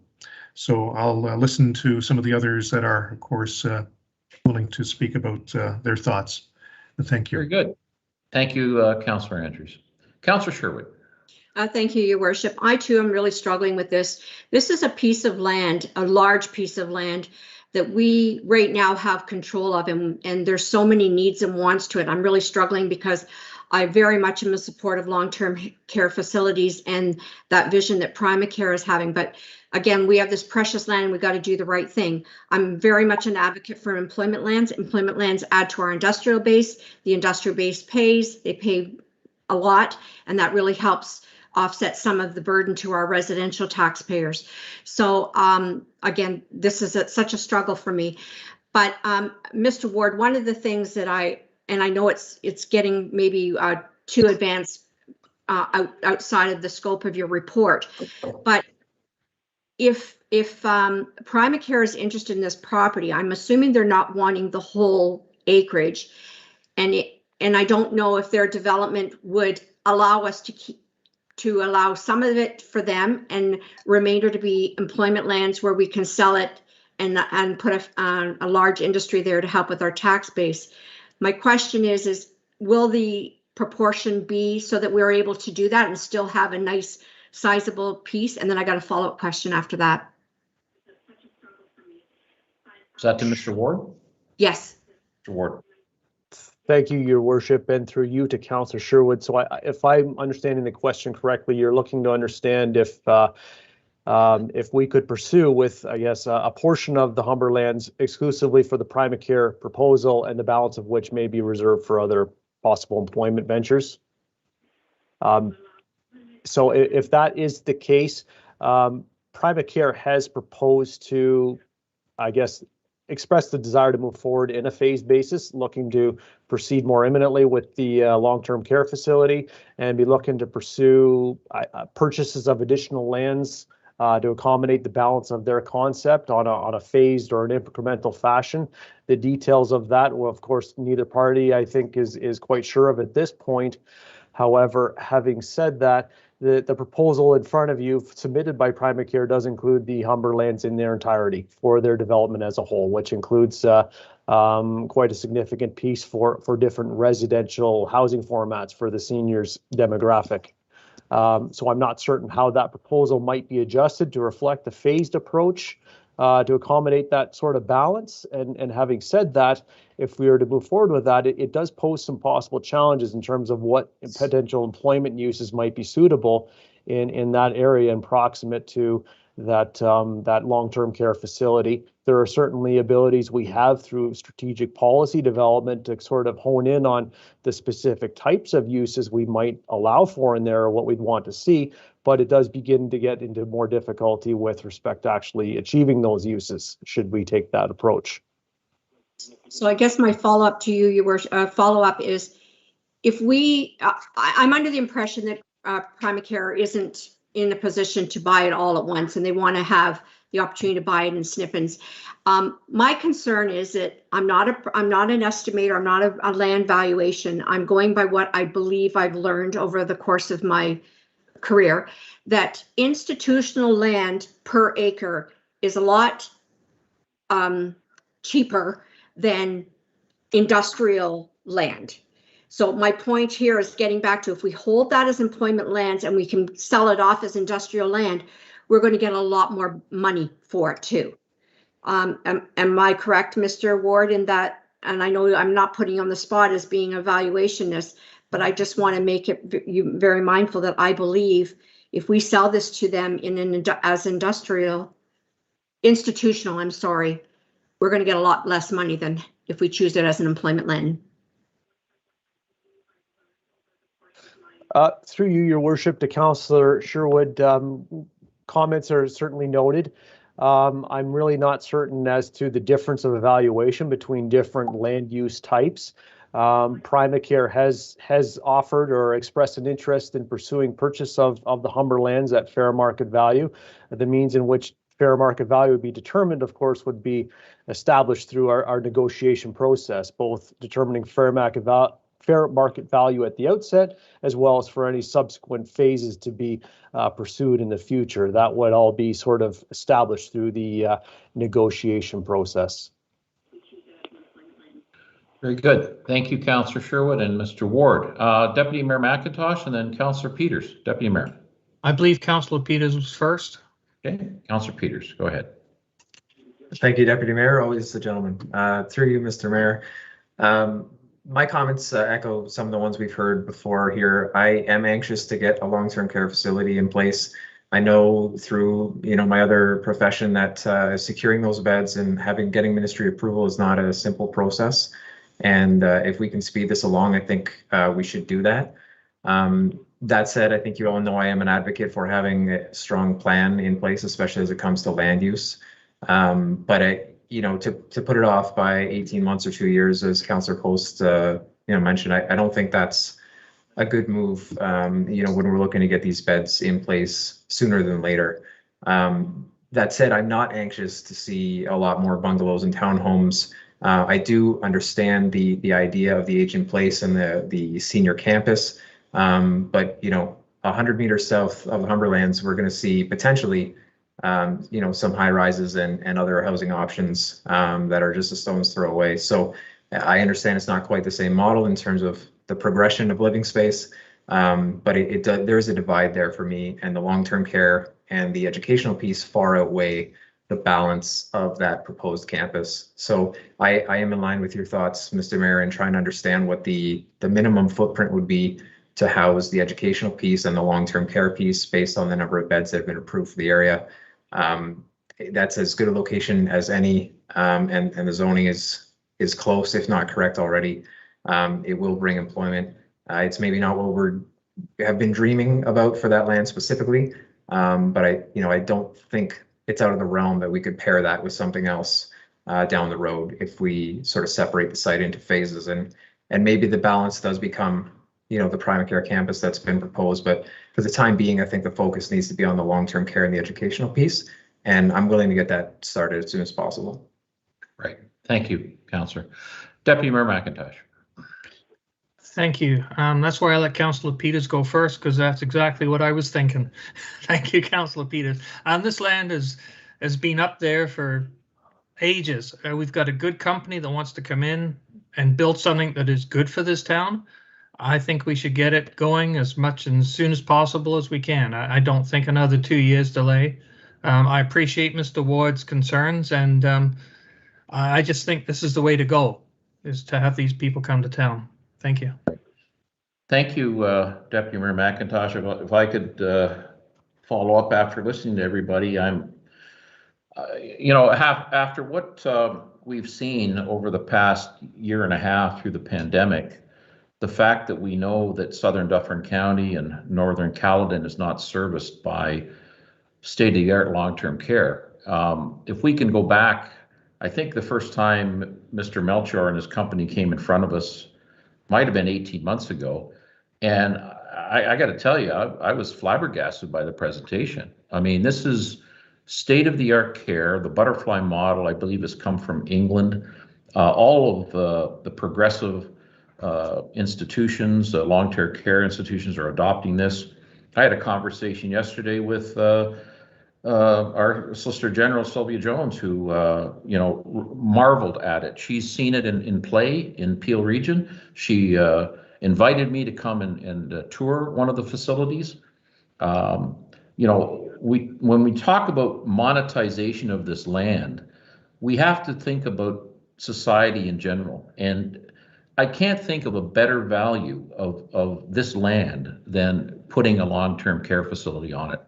So I'm not looking at the value of the land. I'm looking at the value of what is going on the land for our community. And as I said, after what we've seen through the pandemic, the fact that we know that there is a serious job crisis in the healthcare industry, that the Georgian campus, the satellite campus of Georgian College, is a health sciences campus training PSWs and nurses. It's the perfect situation here for us. Talking to Mr. Melchior, as I know some of our councillors did in the last few days, he needs to have a pin in the ground, an absolute piece of land that he can carry on with the long-term care in order to continue the conversation with Georgian. These things don't happen quickly. Georgian would have to agree, and and it takes a year or two for programming to be modified, as my good colleague Mr. Andrews has informed me. Again, if Georgian isn't interested, who knows? Maybe there's a partnership with Humber that could be stoked up again. But this, putting a long-term, a really top-notch long-term care facility in Southern Dufferin County, particularly in Orangeville, the job creation, Mr. Melchior said earlier tonight, 250 jobs. I can tell you, I can add up 5 or 6 huge plants in Orangeville that don't have the same volume of employment. And I'm going to name them. Taylor Exhibits. They took over the Greening Donald plant. They took over the Wee Packet plant at the corner of Dawson and Centennial. The new frozen food plant. You go by there, there's not more than 20 cars in that parking lot. If you go by the Quality Cheese plant, there's not more than 20 cars in that parking lot. So when somebody comes and says they're going to provide 200 or 250 healthcare jobs in our municipality on land that is marked as employment, it's a perfect mix here for us. I just can't think of anything better to put on this land, and I think we should be directing Mr. Brennan to negotiate fair market value. Obviously, there'll be skilled appraisers that know the value of this land that will be, will be hired to help us come up with the proper value of land. But my feeling is the value of even half of this land is in excess of what the town paid for it back in 2006 or 2007. I think I see Mr. Andrews nodding his head. I know it is. I'm as a realtor, I know the value has increased dramatically. So I'd like to put a motion on the floor right now that we direct Mr. Brennan to move ahead with option 1 for half of the land, and that he proceed with negotiation with Primacare for fair market value on half the property. Could I have a seconder? Deputy Mayor McIntosh. Any further discussion on that motion? Councillor Taylor, you have your hand up. Go ahead, sir. Yes, thank you, Your Worship. I just want to clarify my comments and my position. So this whole piece about a seniors area and education and jobs, all of this is wonderful. My reluctance is simply with the fact that this is it, guys. Like, this is our last big hurrah. And that's why I was thinking that we should follow along with what the planner had said and give us a little bit more time. But I certainly will not get in the way of progress, and I will vote with council in this way. The only thing that I want to add is caution, and I guess it's a little bit of a disagreement with your worship, is it's super important to me, and it will be to the taxpayers of Orangeville, that there's no freebies here. The land will be what the land is worth based on what is decided 100%. upon by the 100%. arbitrator. And that is it. We're not in the process here of a giveaway, although I do think the cause is benevolent, but that's our big asset, guys, and we need to make sure that we're going to get an ROI from it, and be damned with it. Whatever we paid for it back in the day, it's irrelevant because it's today. So that's my piece. If I sound like a hard, I'm okay with that. I'll be voting in favor. I'll be voting with my council mates, but I was just trying to be as cautious as I could with our last big asset. Very good, sir. Councillor Peters. Thank you, Mr. Mayor. Just my comment on your motion. Again, just don't want to pigeonhole or presume what the land might be. So I agree, somewhere in the half range is probably what we're looking at. I'd say up to half. I'd like to really understand what Primacare needs for those 2 base facilities, the long-term care and the educational piece. If that ended up being 40%, I wouldn't want to oversell if there was potential for, if that may rule out some future use. Right. I think if we can talk about the motion and just maybe to clarify it, if we agree to sell up to half the land to Primacare, they're going to have to rework their plan and come back to us. And I think that they will work together with staff, including Mr. Brennan, and they will be coming back to us with what that final proposal is. And Mr. Brennan will be bringing to us the value that has been negotiated, and we will have the further opportunity to approve this, the final sale of this land. But we got to get moving on this. If 2 years, if we talk about a 2-year delay, it's very likely that either Primacare will move these beds elsewhere, or that the province will take those beds away from Primacare and take them elsewhere. So we can't lose this opportunity here. For any of you that are listening, or any of our council members or staff who've had parents in long-term care, you know how important it is. You know that our long-term care system needs help. We need to replace these beds with new build, and I know that the province is going to be pouring lots of money into this problem that has been really the light has been shone on it through the pandemic. So Councillor Sherwood, and then let's call a vote here, folks. Councillor Sherwood, go right ahead. Yes, Your Worship. Again, like I say, I'm really struggling with this. I am very much in support of this Primacare. I'm very interested and hope that it can come rather quickly. the commitment and how much land Primacare is going to take, because initially when they came to us very first time, they wanted it all. And subsequently, since I've had conversations with Mr. Melchor, I'm under the impression that they do not want it all. So again, I am very, you made a comment earlier about the fact that, yes, it's going to bring employment to the community, which is great. But I also want to make you, and you made a comment about the valuation. I am concerned about the fact that Primacare will pay at an institutional rate for that land compared to an industrial, because that money is owed to our taxpayers. If we've earned money, we've got this land, that money is owed to our taxpayers, and that's where I'm struggling, because an institutional valuation on such precious land compared to industrial makes a big difference into the pot. I will be supporting your motion, but I do want this plan to come rather quickly so that we have an idea. Can we make the rest of the land employment land and sever them off like we did there at the corner of Centennial Road and Sea Line, where we were able to sell off little bits, and we sold them off at industrial land rates, and that made a significant difference to our taxpayers. Yeah, we actually lost money on those deals. So, it wasn't handled very well by the previous council and staff, unfortunately. But Councillor Sherwood, this, to have another widget manufacturing plant that's highly automated with 20 employees on that land, it doesn't make any sense to me, even if the value was double on what Mr. Melchior and his group might be paying for this land. So I disagree with you. I think this is the perfect situation and for our community. This is the best use of that land. I can't think of any better use, particularly if the education component can be brought along and that we can be a hub for producing health sciences professionals, nurses, and PSWs that are very badly needed right now. I see Mr. Brennan's lit his screen up, sir. Do you wish to comment at all? No? No, Your Worship, no need to comment. We, myself and staff, will certainly be ready to follow the directions of council. Very good.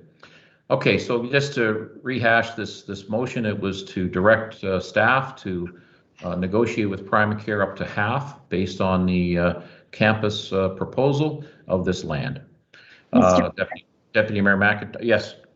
Mr. Mayor, yes, so I just want to clarify for council and for the listening public, that'll include first the receipt of the report, and your option 1 recommendation will be slightly modified to deal with up to half of the lands, because right now that recommendation includes the proposed development as contained within the report. So I just want to be clear that that will be modified in that regard. That's correct. That is exactly the amended motion. And I presume we're going to wait until the municipal comprehensive review by Dufferin County and the OPR to determine the best use of the balance of the land. And it's going to be interesting to see what happens with these LPAT hearings that are coming up on the Sarah Properties land and also on the Cache land.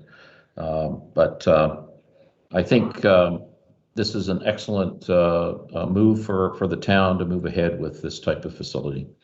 All right, councillors, we have a motion on the floor. All in favor? Very good. That passes unanimously. Thank you very much. Moving on. We have 12.6. So there's a vaccination policy for members of council, local boards and committees, a recommendation that reports CAO 2021-009, vaccination policy for members of council, boards and committees be received, and the council adopt the vaccination policy as presented. Deputy Mayor McIntosh, you wish to speak, or do you want to make a motion to receive this? I actually had a question for the CEO. Okay. Let's go ahead, and then we'll have a motion after. Go ahead, sir. Okay, thank you. Mr. Brennan, just for clarification, if a council member does not get vaccinated, what is the actual, I don't want to say the word punishment, that's not right. What's going to happen to them? Mr. Brennan. Your Worship, through you to the Deputy Mayor. What we would do is work with the member through council if council approves the policy that was requested. And we would have to put things in place to accommodate. It could be from rapid testing. It could be to provide hybrid method of joining meetings or things of that nature. We have to remember that elected officials, have a right to participate, have a right to do their job as elected officials. And though council can come up with policies to, I guess, to try to protect the other members of council and to show some of the leadership that they may want to show in this nature, but we would have to work with the members to coordinate and to accommodate accordingly. Thank you. Just to follow up, I was wondering about that because, like you said, you can't remove a member of council. As you know, the town of Mono come up with a proposal that the council member does not get paid. I feel as leaders of this community, we need to do something like that. We need to send a strong message. Otherwise, we're going to be in this pandemic for the next 20 years. We need to send a strong message. And I think councillors not being paid if they don't show proof of vaccination is the way to go. Thank you. Thank you, Deputy Mayor. Councillor Peters. Thank you, Mr. Mayor. Through you, I guess the one piece I wanted to address here was the committee members. And, I think this is going to come as a surprise to many committees, especially ones that haven't met, in the last couple of weeks when this may have been discussed or broached more openly. Also understanding that we're not going back to in-person committee meetings likely for at least a little while, probably at least the end of the year. I wondered if the timeline on it, if it made sense to move it back a little bit to give members of the public who don't have the same degree of accountability as council just a bit more time to absorb the policy and get vaccinated if they're not. Mr. Brennan, can you just recap the timelines there as far as the policy?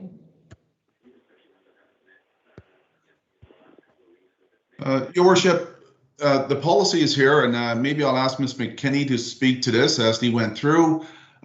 We did try to provide some timelines so that, to give the scope and allow people to the 14, I should say 14 days, but 14 days after final vaccination shot. Ms. McKinney, can you go through the timelines itself? Those are changeable, council members. We are here to present this tonight. Council can debate and direct staff accordingly. But once we start giving a timeline, there is, if no one is vaccinated right now, by the time you declare if you're vaccinated or not, and then, your first shot, a month later, 28 days, 21 days is your second shot, then there's 14 more days before you're fully vaccinated. So there will be time required regardless. Your point, Councillor Peters, that we're not having in-person meetings at this time is correct, but that can be an alternative as well for an accommodation policy if council selects to accommodate, or if council selects to say that if you're not vaccinated, sorry, but you're off the committees. And these are decisions that council would have to make. Ms. McKinney, could you do you just want to run by the dates starting with October 15th, I guess, as we put in the policy itself? Ms. McKinney. Absolutely. Thank you, through the mayor. And for context, we had later dates, and our advice from our legal counsel was if you put them too far out, there may be no sense of urgency, purely for consideration. So we start with by October 15th, we ask that people would declare or disclose their vaccination status to Human Resources, which will be the keeper of any confidential information. And that then people would progress through getting the vaccine in time for a December 1st removal for non-compliance. So the dates would line up with the time period that would allow people to get their first dose, then their second dose, and then have the 2 weeks pass. Okay. Councillor Sherwood. Yes, Your Worship. Thank you, Mr. Brennan, for clarifying that you can't remove a council member because they are not they were not employed by the town of Orangeville. They were elected by the citizens. So that will be up to the electors if they choose to oust us or not. But one of the things I have here, and again, going back to the fact that our boards and committees are meeting remotely, I would assume that we're still going to be meeting remotely right through to December. So to put a December 1st timeline on somebody, if we're not meeting in person, I struggle with. I won't be supporting this only because not that I'm anti-vaxxer or pro-vaccination or whatever, that I'm going to keep my personal thoughts about the vaccination and everything to myself. My issue with this is whether it be an elected official or people that we've appointed on boards or committees, I don't feel we have the right to tell somebody that they must put something in their body that they have chosen not to. Again, that doesn't mean that I'm anti-vaccine by any means. So that is the only reason I will not be supporting it.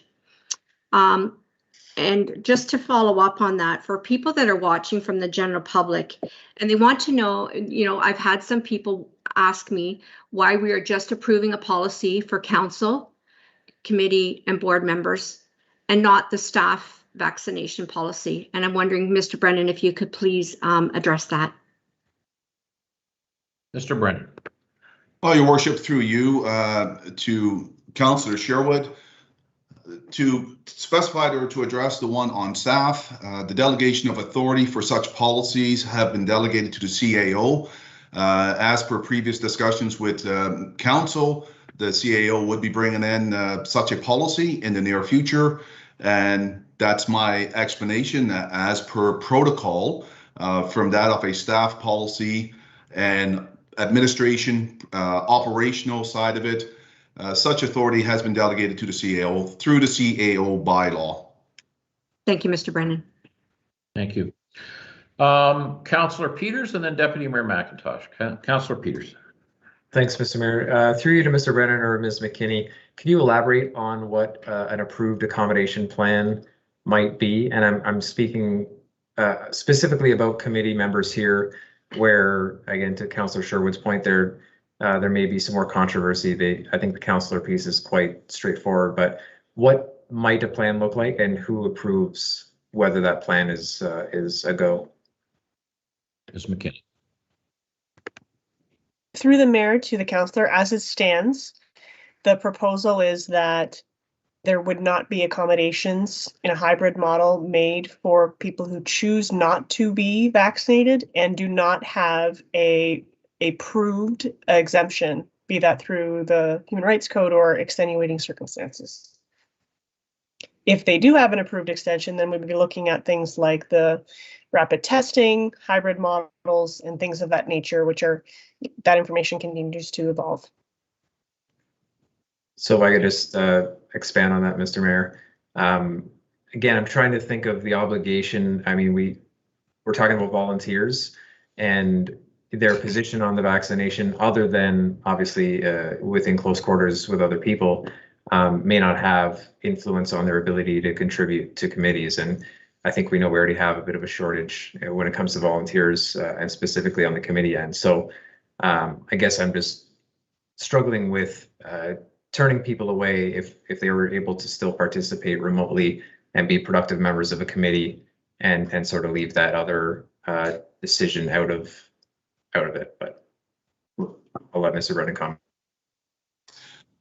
Your Worship, is through you to Councillor Peters. Ms. McKinney is correct. As proposed right now, based on previous discussions, it's really up to council how do you want to proceed. From accommodations, right now what we're saying is if you are able to get a vaccine and if you don't have a legitimate reason, be that under human rights, religious, medical, then council is saying you're not going to serve on our committees. However, if someone has a human rights side of it, be it medical again or religious, then we would work a policy or work out an accommodation policy or plan with that member. That could be that, you're going to attend meetings through a hybrid model. before you come into the workplace, you will, or come into a meeting or come into a group setting where you're meeting in person with other persons. Maybe you have to get a negative test, rapid test, 48 hours before coming in. If you're coming in 2 or 3 times a week, you may have to get that test 2 or 3 times a week, and we would coordinate that as such. In most instances like this, the employer or the council at this time would pay for such rapid tests and administrating that type of fee overall and that administration. So there are options. If council is not, happy with or feeling right to draw a hard line in the sand, then what they can direct staff is to come up with the alternative method. We are here. We prepared the policy per se based on discussions, but we are certainly here to take the direction from council for such policy and what you would like to see in it. Okay, thank you, Mr. Brennan. Deputy Mayor McIntosh. Thank you, Worship. Just for the record, and as per that last conversation, I don't for 1 second think that the taxpayers of Orange Road should be on the hook for paying for any sort of testing for people that do not want to get a vaccination. Regardless of that, I'd just like to go back to Councillor Sherwood's question for Mr. Brennan in regards to town staff. I don't think, and I respect your authority on this issue, Mr. Brennan, but I don't think one person should have authority on an issue like this. Supposing you're an anti-vaxxer, you may not come up with a very good policy for staff, and obviously I'm not saying you are, but I think it should be a council you should come up with a policy, and I do believe council should have the final say. I just think it's too much for one person to decide, and we're going to be dealing with the public on this. They're going to want to know, and we're going to say, well, we didn't do it, and I just don't think that's a good answer. But those are my thoughts. Okay, thank you, Deputy Mayor. Okay, so council, we have a policy presented to us. Does anybody wish to amend this policy? Councillor Post. I just wanted to ask one more question, Mr. Brennan, if I could. I'm absolutely in support of the motion as it's written, because my understanding is that within the next little while, a policy will be coming forward for staff as well. And my thought is that the expectation then will be very wholesome and fulsome and inclusive of the town, that everybody who does business with the town will have the same requirement. So I'm happy to pass this policy now. I would like to check with Mr. Brennan, though. Is there a timeline of when we can expect the staff policy to be coming back with some information about what that's going to look like? Mr. Brennan. Yeah, Your Worship, through yourself to Councillor Post. I think, as everyone is aware, that we have already had discussions on this with council. At this stage, we are drafting and we're in the final stages of a policy. I would want to take the time to communicate such to town staff. We are also working with the County of Dufferin to have a similar approach in our policies and procedures as we go forward. From a staff perspective, from an administration operational perspective, we will be looking at town staff. We would also be looking at students, the hiring of staff, but also things of procurement, or more definitely into contractors that may be working directly with town staff in the town premises per se. And we want to, again, account for town staff that may be working with contractors in the outside. We also want to look at what ways we can work forward with this. We also want to be privy of what may or may not come from the province and the medical officer of health in the future days, weeks, and months as we encroach and hopefully get up to that 90% vaccination of the general public and beyond. So the policy itself will be entering into its near completion in the near future, at which time I will send a copy to council to have a view and to know exactly what we're doing. But, and again, hopefully that is in the next week or later this week. Very good. Thank you.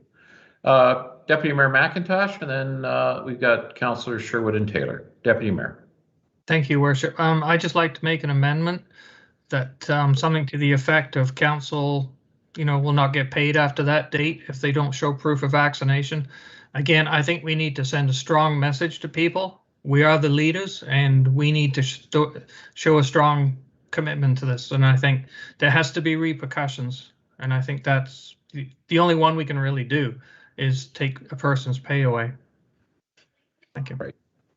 Okay, thank you, Deputy Mayor. Councillor Sherwood and then Councillor Taylor.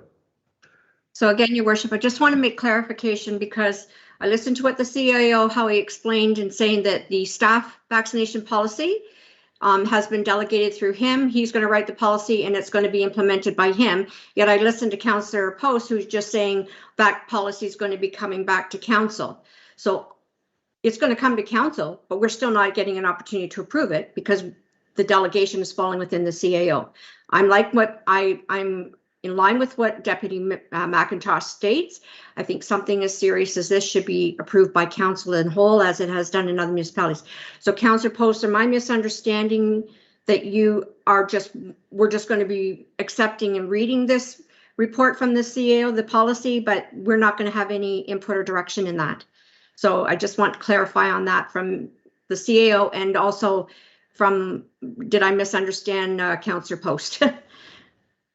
Well, let Councillor Post comment first of what her question was. Go ahead, Councillor. Sure. Based on what Mr. Brennan said, I'm just expecting that the report is going to come back to council for information, as he stated that it's been delegated to him. And I know that that policy will be coming eventually. And, you know, again, I think that we need to look at this from a holistic perspective and be inclusive of town staff, council, and committee members and vendors in the same way. I think that's a really important part, that if we're trying to send a strong message and protect public health, that we need to do it in a comprehensive way. Right. And as we know, councillors, if Mr. Brennan, you know, does something that is council does not support, we will be taking it up with our sole employee, Mr. Brennan, and he has made that crystal clear on a number of occasions in the past. So, thank you for clarifying that, Councillor Post. All right, Councillor Taylor, go ahead. Yes, thank you, Your Worship. I was merely going to add, before Deputy Mayor spoke again, was I'm in agreement with him, and if he was willing to put that forward as a motion, that I would support it. I do think we're in a unique spot where we can be leaders, and I'm willing to throw the baby out with the bathwater on this one, and I will do whatever it takes to ensure our community is safe and that I'm safe and all of my co-workers are safe. And I think there should be some hard actions that we take. So I'd like to second the Deputy Mayor's motion, and you know, I look forward to passing it with some teeth. Okay, so that we'll have to go with his amendment, I guess, first, which you're now seconding, Councillor Taylor, and then we'll vote on the larger item. Before we do that, Councillor Andrews. Thank you, Your Worship, and not to exhaust ourselves on this item, but this is critically important. You know, when I take a look at our community, I take a look at the residents, and, you know, the business community, in fact, has had to step up with, you know, all kinds of verification of vaccination, the steps they've gone through. I think that we have to, as the Deputy Mayor has indicated, we have to lead by example. And, you know, as a municipality, we have to be very clear to the citizens that, you know, we want to end up getting through this as quickly as possible.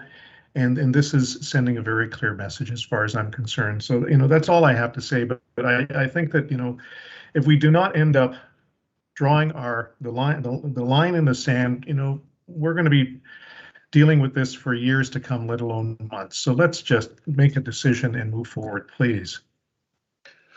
Okay, so let's just clarify. Deputy Mayor McIntosh has put an amendment to add on to this policy that councillors who do not, by the deadlines, become fully vaccinated and let staff know that they are and prove that they are, that their wages will be suspended. Is that correct, Deputy Mayor? That's good enough, yes. And do we have a timeline on that? I'm going to say December 31st, November 30th. What would you like to put on that? Could we align it with the policy that we have for committee members? Ms. McKinney, can you put a date there for us? In that case, we would be, through the mayor, we would be asking for disclosure by October 15th, and currently, as it reads, it would be December 1st, unless council chooses to move that date. I'm happy with that. Very good. Councillor Taylor? Very much so. Thank you, Your Worship. All right.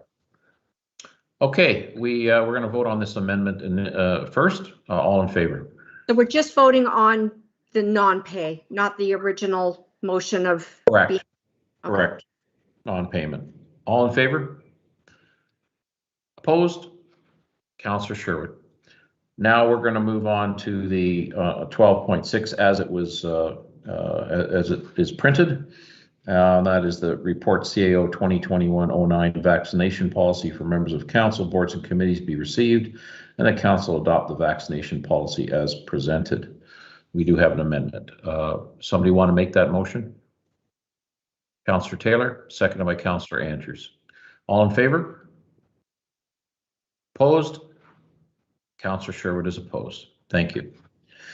All right, folks, we're 2 hours into this meeting. I wonder if we can take a 5-minute break and we'll come back and finish the meeting. Thank you.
town clerk had come to me and said there needed to be a clarification on the item that I have recused myself from. So I'm going to turn the meeting back over to Deputy Mayor McIntosh to speak with the clerk and for council to clarify that issue. I will now leave the meeting. Thank you, Worship. Go ahead, Madam Clerk. Thank you, Deputy Mayor McIntosh. When council took the vote on this particular matter, everything was grouped together, which included the receipt of the report. So what I'm asking is if council could just separate the vote and just call a vote on actually receiving the report on its own. Okay. Councillor Post, Councillor Taylor, all in favor? It's unanimous. Thank you, and I will get the Mayor Brown back into the meeting. Thank you.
Okay. Councillors, I want to move on to item 13, which is correspondence. We've got correspondence from the town of Mono regarding their vaccination policy, correspondence from Orangeville BIA regarding the Boulevard Reconstruction Project, correspondence from former Councillor Sylvia Bradley regarding men's homelessness, and also something came in today from Pastor Kerry Duffield again regarding men's homelessness. So can we have a motion to receive those pieces of correspondence, please? Councillor Andrews, second by Councillor Taylor. All in favor? Thank you. We also have item 14, which is board and committee minutes. We have the Equity, Diversity, and Inclusion Committee of June the 3rd. We have Heritage Orangeville of June the 17th. Heritage Orangeville again of July 22nd. Men's Homelessness of August 25th, and the Orangeville Police Service Board minutes of June 15th. You have a motion to receive those board minutes, please. Councillor Taylor, second by Deputy Mayor McIntosh. Any errors or omissions or comments, councillors? No. All in favor? Okay, moving on to item 15.1. This is a motion on men's homelessness and a request for emergency funding for the current men's homelessness property that Choices Youth Shelter has started recently. So, councillors, I'm wondering if we could start a conversation about it. Any questions that any councillors might have on this? Councillor Post. Thank you very much, Mr. Mayor. I want to start off by saying that I think that this is a really great initiative that you want to take on, and I commend you for trying to solve the problem, because it's definitely a problem that we have in our community, and I know people don't want to see it. I do have some concerns, and I'm hoping that we have representatives here from Choices and from SHIP potentially who can answer some questions. again, as a counselor who's been around for just a few years now, we've seen lots of community grant opportunities come to our table. And oftentimes the nonprofits are expected to disclose significant amounts of financial information and do a lot of legwork to get as much as $1,000 or $5,000 community grant. Now we've got an organization who's asking us for $175,000, and I haven't even seen a business plan or an outline of what they intend to do. And, you know, homelessness is a difficult issue to solve, and it's more than just putting shelter over people's heads. And some of the things that I'm missing from their financial information is cost of programming and looking at security for the facility, or even where the facility is going to be located at this point, because my understanding from the previous council meeting that we've had is they don't have a location after the middle of October, or end of October, whatever the date is. And I think that we need to see some programming thoughts put together. This is a very vulnerable sector of our community. And by doing this incorrectly, we're putting these people who are already at risk at even further risk. And I have some concerns about the town throwing money into the pot for something that doesn't have a plan laid out for it. I would love to see, before we approve a motion and a dollar amount, quite honestly, that's this substantial, I would love to see some information from the County of Dufferin's Community Services to see that they've been consulted and what their thought process is, to see the Choices Youth Shelters or Choices Men's Homelessness Shelters business plan on how they plan to operate, how they plan to take care of these men, what security protocols they've got in place, what programs they have in place for job security, for, you know, job training, for addictions help, for mental health programs, and various other things. I mean, slapping a roof over somebody's head is only a very small part of the problem, and we could do that by giving them vouchers to a motel, quite honestly, for substantially less money. And I, as much as you, want to tackle the issue of homelessness that we have in our community, but I'm really concerned about the way that we're going about it. And I mean no disrespect to you, Mr. Mayor, because I think that it's a very noble cause that you've taken on. So if somebody's here from Choices, I would love to hear some commentary from them. Very good. I'm going to call on, is Mr. DiCarlo, are you on board tonight? Thomas DiCarlo? *6 on your phone if you're calling in, sir. Yes, I'm here. Mr. DiCarlo. So Mr. DiCarlo is the Chief Financial Officer for SHIP. SHIP has been working with Choices since last fall, I believe. They are there in a support role. There are members of SHIP that are on the board now of Choices. And Mr. DiCarlo worked with Randy Narine and Keith Ward of SHIP to put the budget together. And Mr. DiCarlo, I wonder if you could speak to the proposal, speak to some of the questions that Councillor Post has posed. I know that SHIP has got experience in these matters in Peel Region and Brampton and Mississauga, and that you know, SHIP and Choices recognize that just putting a roof over the head is not sufficient, that there has to be counseling and other you know, potential diversions for things like addiction treatment and mental health. So could you maybe just answer some of Councillor Post's concerns, perhaps? Sure, I'd be able to answer some of the questions. So just to start, within the budget, there is some costs around client programming, client supplies, some other client contingency costs. So within the budget, there's $19,000 built in for client-related costs. At SHIP, we do run a few similar programs to the shelter. So we run a family shelter in Peel Region, where the focus is around diversion from the shelter, around finding housing, and that's what SHIP does, finding a lot of ensuring people find permanent housing, and also helping them with employment, other things like that. So the way we run our shelters, we try to ensure that there's appropriate counseling and support for the individuals in the shelter. And that's what some of the staffing dollars would go towards. There'd be 24/7 staff at the shelter there to provide some of those services to the individuals at the shelter. Okay.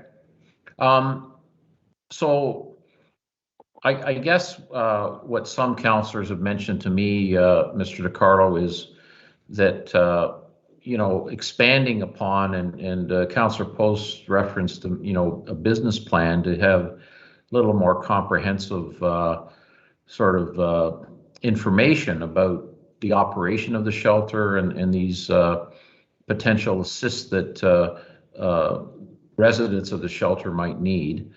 Is it something that you can put together? Is that give some additional information about the operation of the shelter? Yeah, I think between myself and Randy and the board of choices, we can put together a plan. I could probably have Randy, I know he's here as well, if he wants to kind of provide some input on that as well.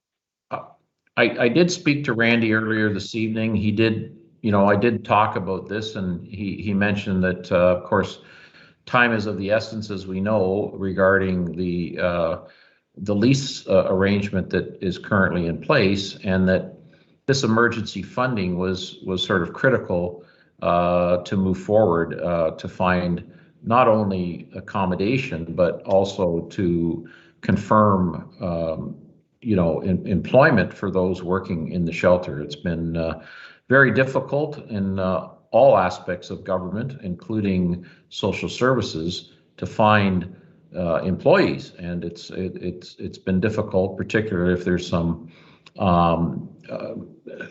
unease about the length of employment. So that's part of this equation here, that we're trying to provide, certainly until the spring, some certainty for financing.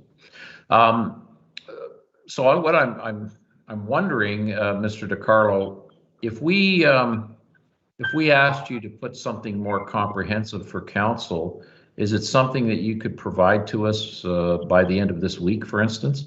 We have another planning meeting. We're getting together next Monday.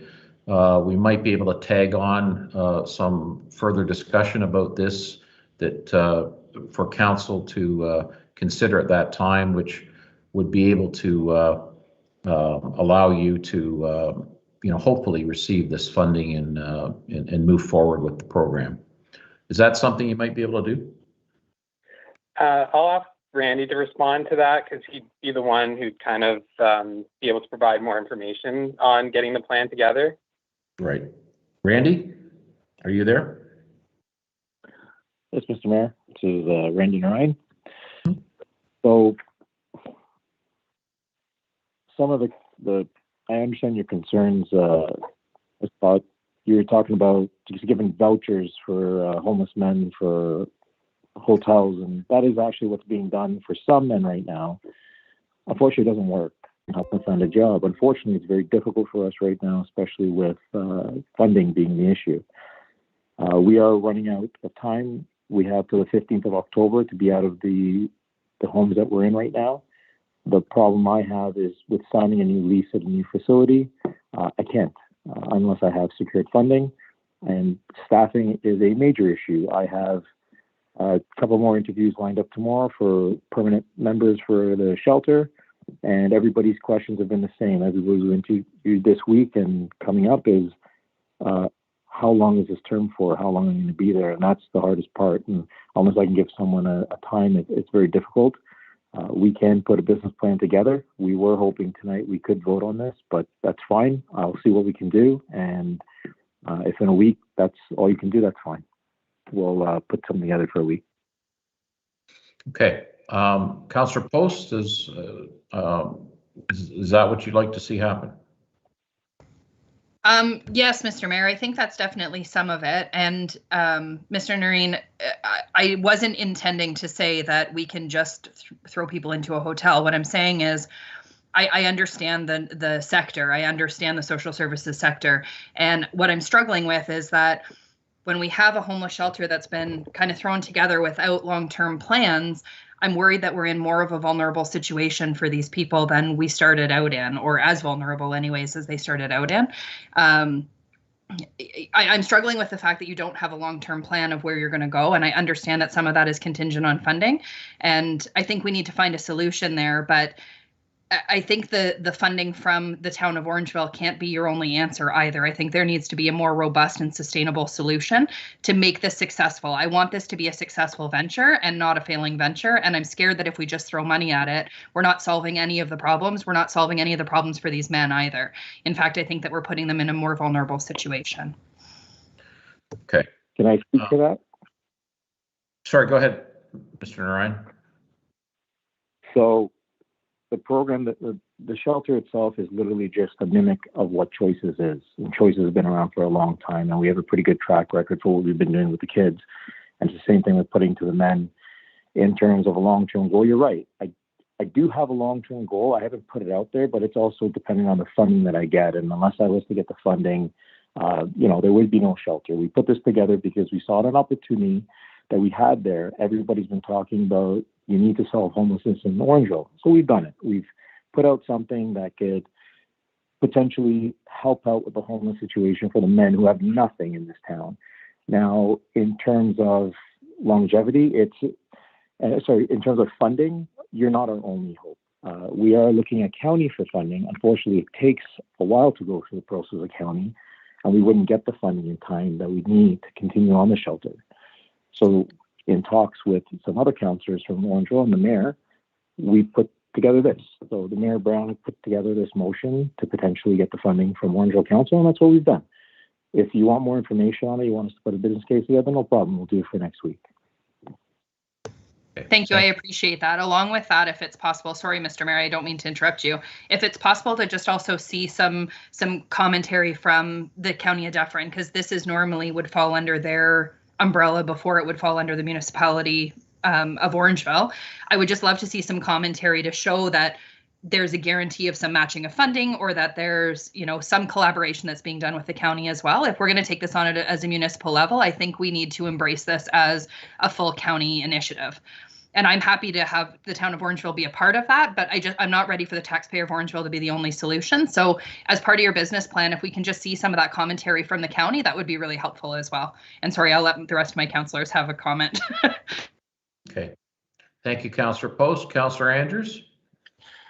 Thank you, Your Worship. I appreciate truly Councillor Post's passionate comments there, and they do align with some of the questions that I have certainly brought forward. I'm appreciative that Mr. DiCarlo and Mr. Narain are on the call tonight regarding this. Sitting at the table with the Men's Homelessness Committee, you end up hearing the stories and, in fact, the significant gaps that unfortunately have, I'm going to use the term, have fallen through the cracks. It really is something that I feel passionate about.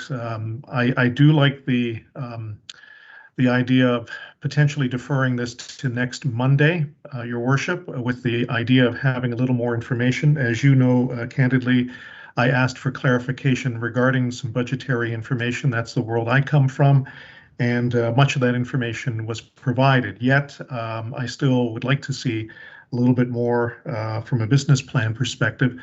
I'm appreciative that also SHIP is a part of this activity. They have an incredible track record, as does Choices, in servicing our youth.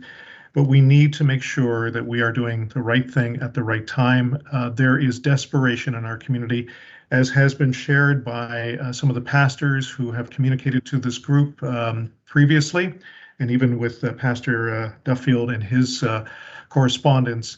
There are many who are falling through the cracks that we don't even know about. And, I don't want to use this term, but it also is something that I'm familiar with, is what is unfortunately occurring. There are individuals who are being dumped into our community because they hear some things are happening, but they are in fact falling through the cracks. So this would be one-time emergency funding that has been clearly identified in this motion. And I would appreciate maybe the opportunity for us to look at this on Monday of next week, to make the final decision, if that is possible. Okay, thank you, Councillor Andrews. Councillor Taylor, and then Deputy Mayor McIntosh. Thank you, Your Worship. Actually, I think my senior friend is ahead of me, as always. All right, Deputy Mayor, please. Thank you, Your Worship. Thank you, Councillor Taylor. Couple of things. first of all, I'd like to thank the two gentlemen. Thank goodness we have people like that out there that will do work like this. It's really appreciated. I do have some genuine concerns, like Councillor Post mentioned, with the money. I also, though, I don't understand the county's role in this. To me, it's a county situation. So I phoned the county this week and had a long talk to them. And they actually will look after homeless men. Like, I put it to them, if I phoned you and said, I'm homeless, would you look after me? And they said, yes, we would. We have 5 hotel rooms that we can put you in. There are things out there. I don't know where the discord is between county and what is actually happening. I know county has rules, like they want to check on the people, make sure they're okay. But I think part of the problem is these individuals don't want this. Your worship, you asked yourself, the gentleman with the shopping carts, you wanted to pay for a hotel. They don't want this. They want to be on their own. They want to be in tents or whatever. I don't know if they're going to come to a homeless shelter. Last council meeting, we mentioned we had 1 individual staying in now. You know, that's a lot of money for 1 individual. There's a discord between the county, and I'd really like some more county representation, either on your committee that you have or something to explain it. Because I'm hearing from the county that it isn't needed right now, that the need is not there because they will look after people. Now, I could be completely wrong, but I don't think the county's lying to me. But anyway, those are my comments at this time. Yeah, I just wanted to, bring you back to the commentary we've heard from Pastor Matt McLean, the letter from Pastor Kerry Duffield, the passionate conversations from Terry Carter. So the truth is somewhere in the middle here, folks, because, they're claiming that the county's not providing adequate support. County is claiming they are. But the folks at Choices, and there was a benevolent donation. That person who benevolently donated this money recognized a problem and said, I'm prepared to put some money directly towards men's homelessness in our community. So there is something there. We do need to look at this issue, and I hope we will come to a consensus. And remember, if you read through the motion, the last stanza in the motion was that any other money raised during the next 6 months would be deducted, and that we would control this and release the money on a month-to-month basis, so that we do have opportunities to get out there. I've mentioned this before to the committee and to council that Lions Club is going to be starting up radio bingo in the next couple of months. I've mentioned it to them. I believe that there's an opportunity to ask service clubs for support as well. But the snow is just around the corner, folks, and this is the concern. We need to get something in place for the next 6 months to ensure that that these vulnerable people are looked after over the next 6 months. And I believe with the people that are on our committee and the outreach that we've had already, that we are going to have some significant and sustainable funding coming to us within that period of time. So thank you, Deputy Mayor. Councillor Taylor. Thank you, Your Worship. As this meeting goes on, the Deputy Mayor continues to beat me to commentary, but I too made phone calls. I spoke with the warden, and I also spoke with people in housing at the county, and I'm aligned to what the Deputy Mayor is saying. They don't believe that there's a problem here. They also weren't approached. They haven't had any conversations with any of these individuals. Now, so that's not true, Councillor Taylor. There was a meeting on Thursday with the county and Choices and SHIP. Well, that's my report from my phone conversations. Either way, I think we can agree that there's a significant disconnect here between what's being said here and what's going on at the county. And then the last piece I'd say is, I don't think I've ever seen a $175,000 ask come to this council without some sort of report. So I did ask Mr. Brennan if anybody at Town Hall was consulted either, and they were not. It's it's fine, I think, if we're going to do something $5,000 or $15,000. This council has done that quite a few times, and I think it's a very benevolent thing. This is significant funding, and I don't have an issue with giving it. I just need to have a business case. It worries me that we're going to create a business case and present it next Monday. I do business cases all the time. Good ones take longer than a week. So I don't know how this is going to go, but I'm pessimistic under the current circumstances that we're going to arrive at a solution that's palatable here. So okay, I don't know. I don't know where we're going to go with this. Fair enough. I think I think though we do need to defer this decision tonight. I'm going to ask council to allow this to be deferred to Monday, October the 4th, so that our friends at SHIP and Choices can give us a little more meat on the bone, so to speak. But I also want to remind councillors that we kicked around putting garbage cans and benches on Broadway today and spent $312,000 to so. We also, a month ago or so, agreed on a $5 million spend on swimming pools, on a swimming pool. So, the ask here of $166,000 for emergency for some people, some human beings that, arguably have not been treated well. I did circulate to councillors earlier today the budget for Family Transition Place. It's a wonderful facility. They've done incredible work. They have resources for women and children. Their budget is in the $3 to $4 million per year range, but for some reason in our community, men are not given anything. And that's what I've been told multiple times, that we're not doing the job for these people. So that's why we're here today. That's why we're asking for emergency funding. I do hope that that the answers can be given to council, that they will be satisfied come next Monday, that there can be some further dialogue from the county and from others, and that there'll be a satisfactory outcome next Monday. Councillor Sherwood, you have your hand up. Go ahead.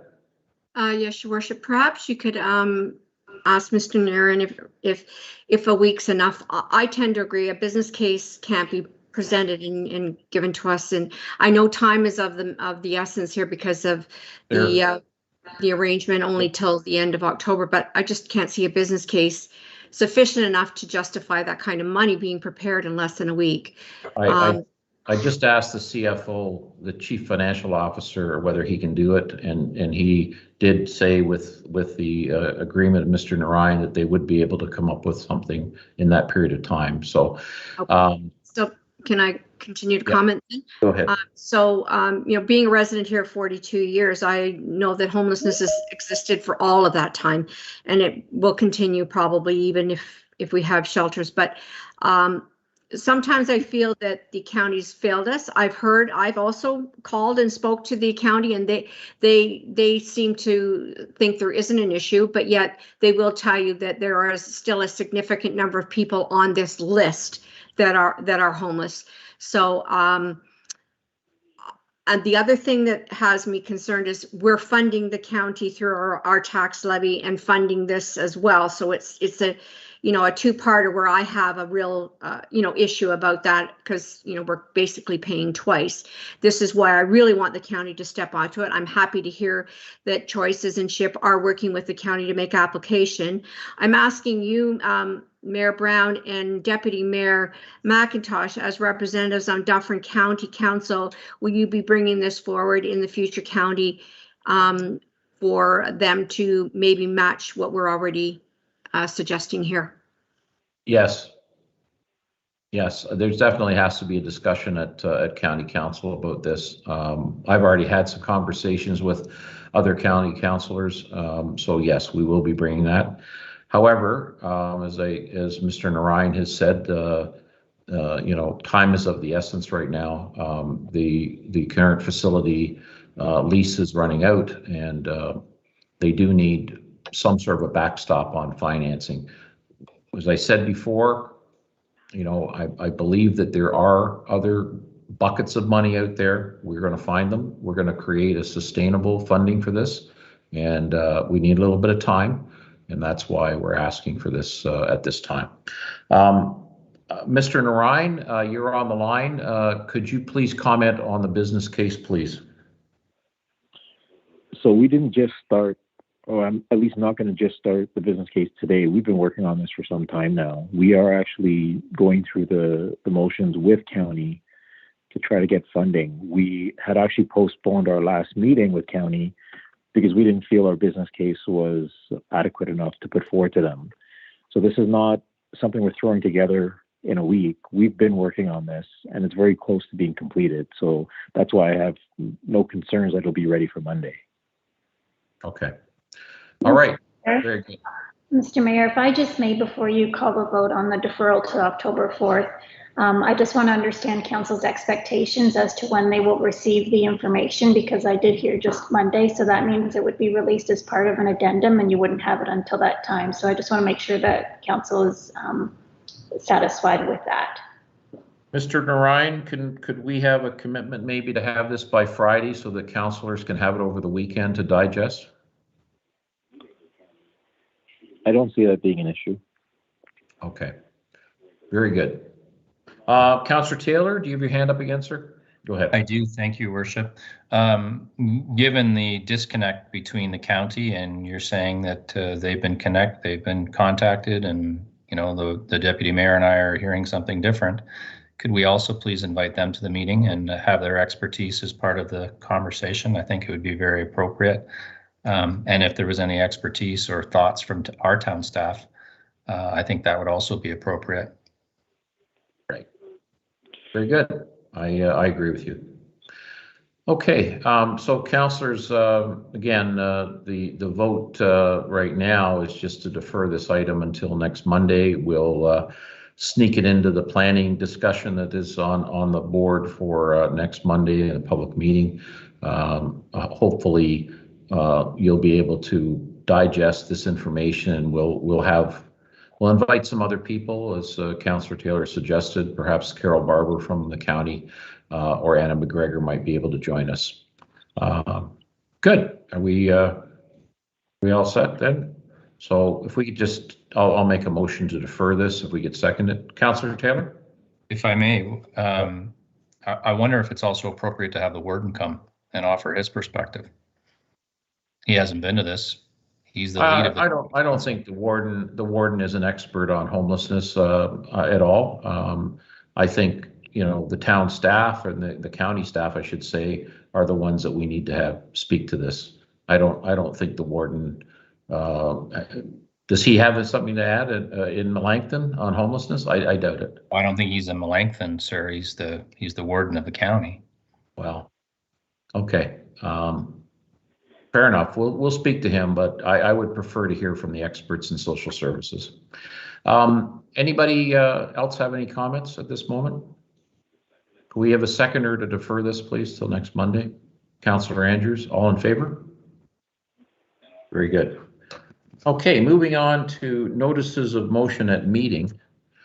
There's something that's been troubling me, and I know I did see a post from Councillor Taylor, I think 2, 3, 4 months ago, and it was about graffiti in Orangeville. It's very it's troubling, and it's become much worse over the last couple of years from what I've seen. I don't know if my fellow councillors are recognizing this and seeing this, but it's troubling. And I talked to Councillor Andrews earlier about this. He did mention that there had been actually a committee that was put together some years ago to discuss this issue, but it's very troubling. It's not just town property that's being damaged now, but I'm seeing, you know, private property being vandalized in this way.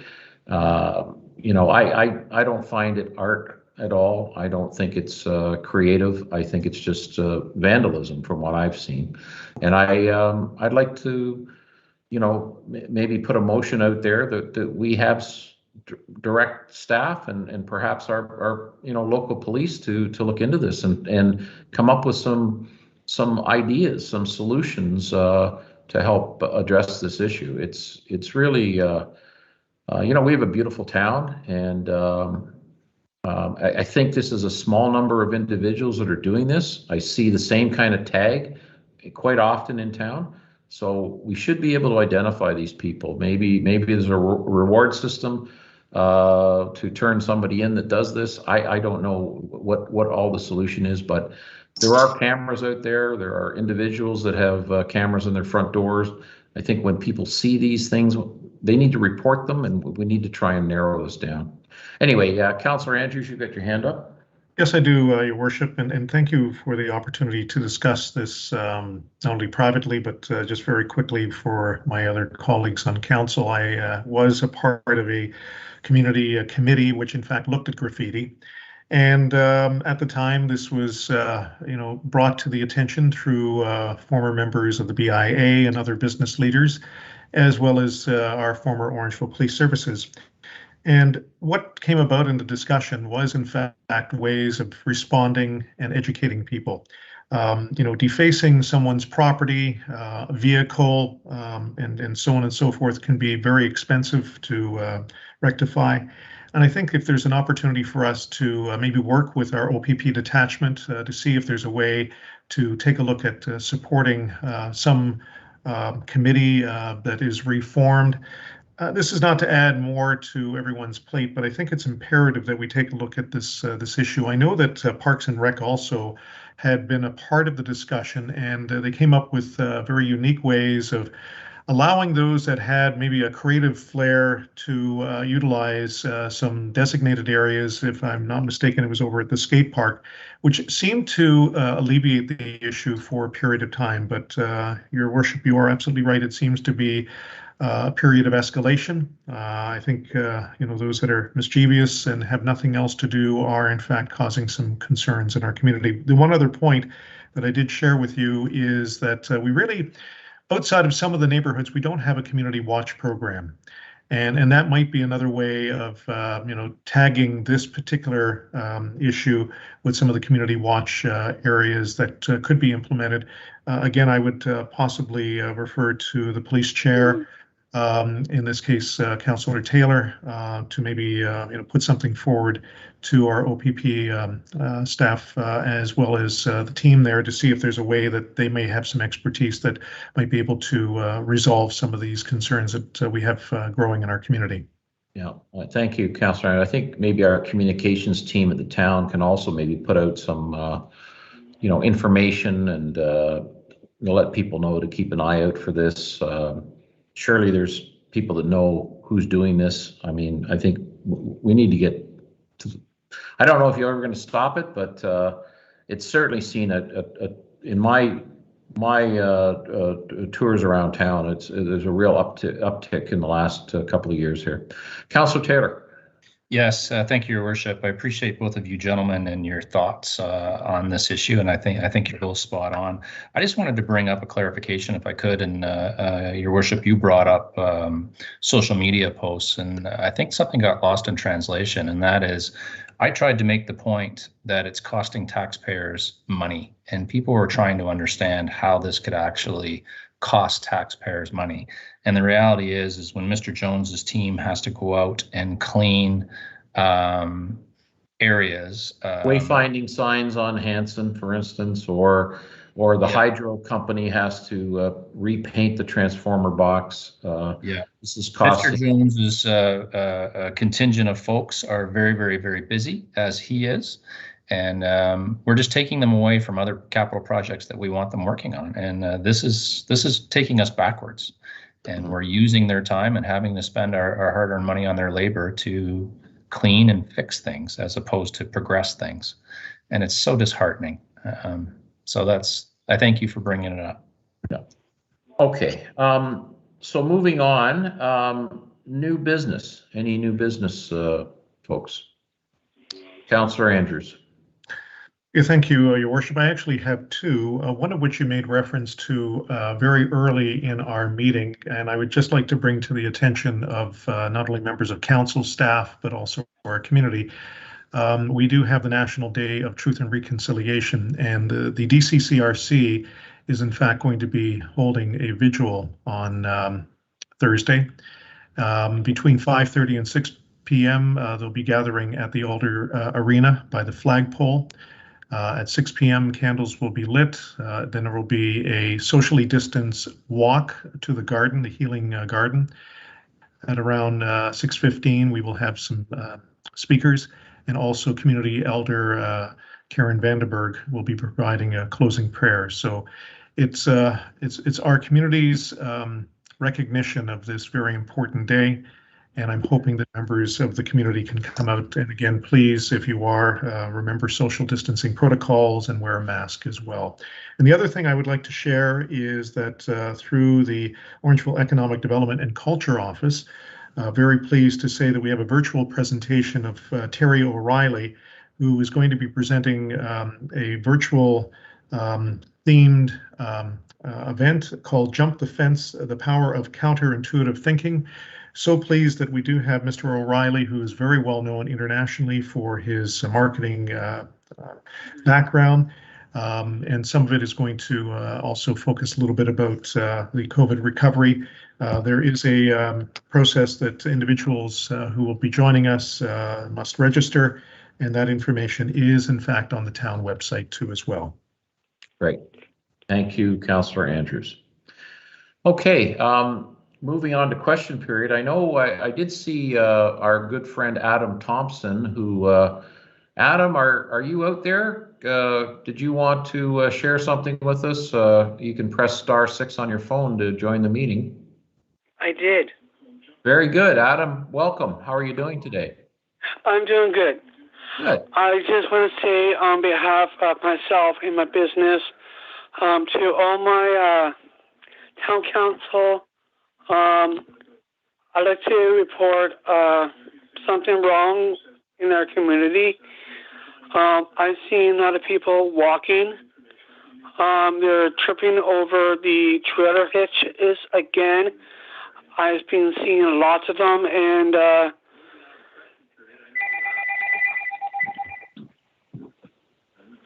okay. Yeah, I'm still here. Yeah. I think she needs stitches, and I'm just going to be giving a report any minute. Can you come over? Yeah. I'm going to give a report to council right now. I'm doing good. Okay. That's great, Adam. So you're concerned about trailer hitches projecting onto the sidewalk, is that right? Yes, I've seen a few of them. They are like 2.5 feet away from the sidewalk.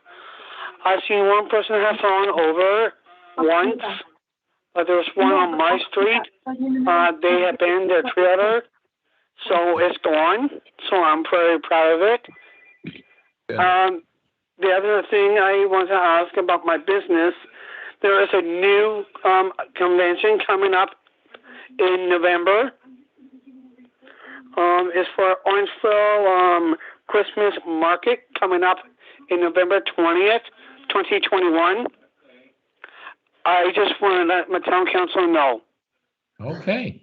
And you'll be taking part in that with your company, will you? Selling T-shirts, is that right, Adam? That is correct. And also I want to thank to Lisa Post for her well job done for not getting into the election. Right. Very good, Adam. Well, thank you Adam. For joining us. And we are there's one thing I want to add.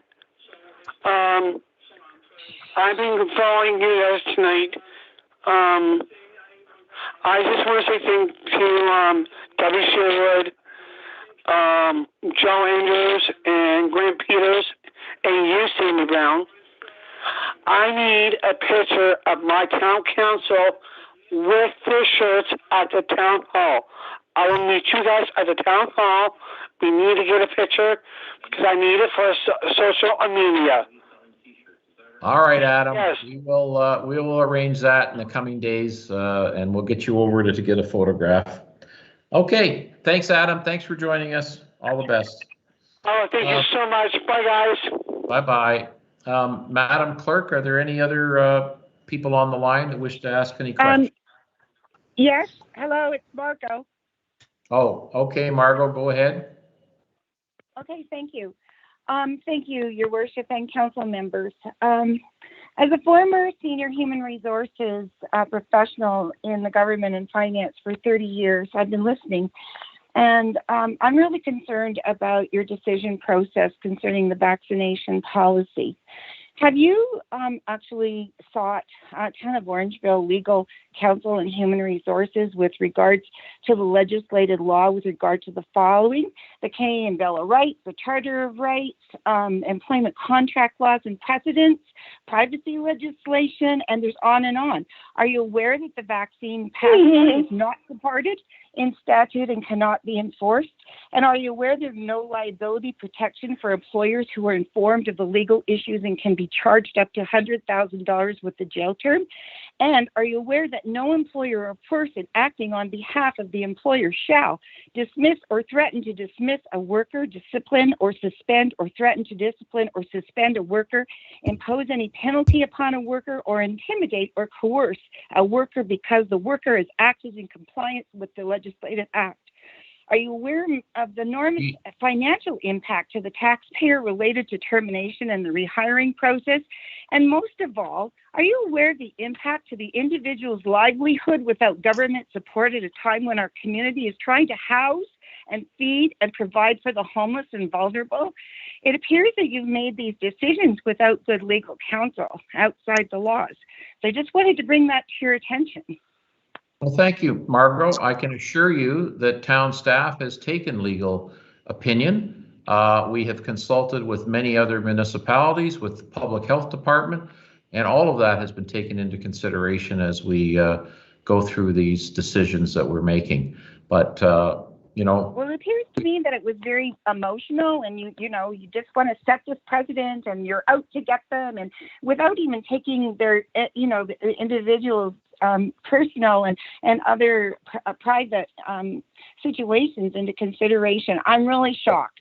Well, actually. I have to disagree with you. I think we've decided that under medical issues and religious issues that are legitimate, that there will be exemptions, and but we are supportive of vaccinations, and we feel that that's the end of the pandemic when we get to everybody vaccinated. So that's the decision that we've taken, and it's not about, my point is not really vaccination or not. It's a personal rights. That's all. But I've made my point. Thank you very much for the time.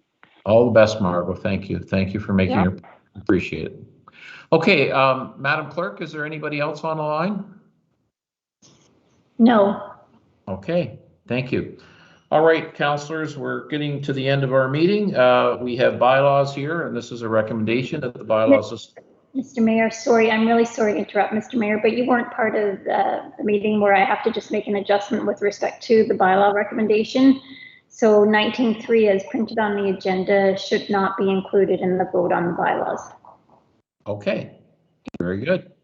So we'll go with 19.1 and 19.2, 19.4 and 19.5.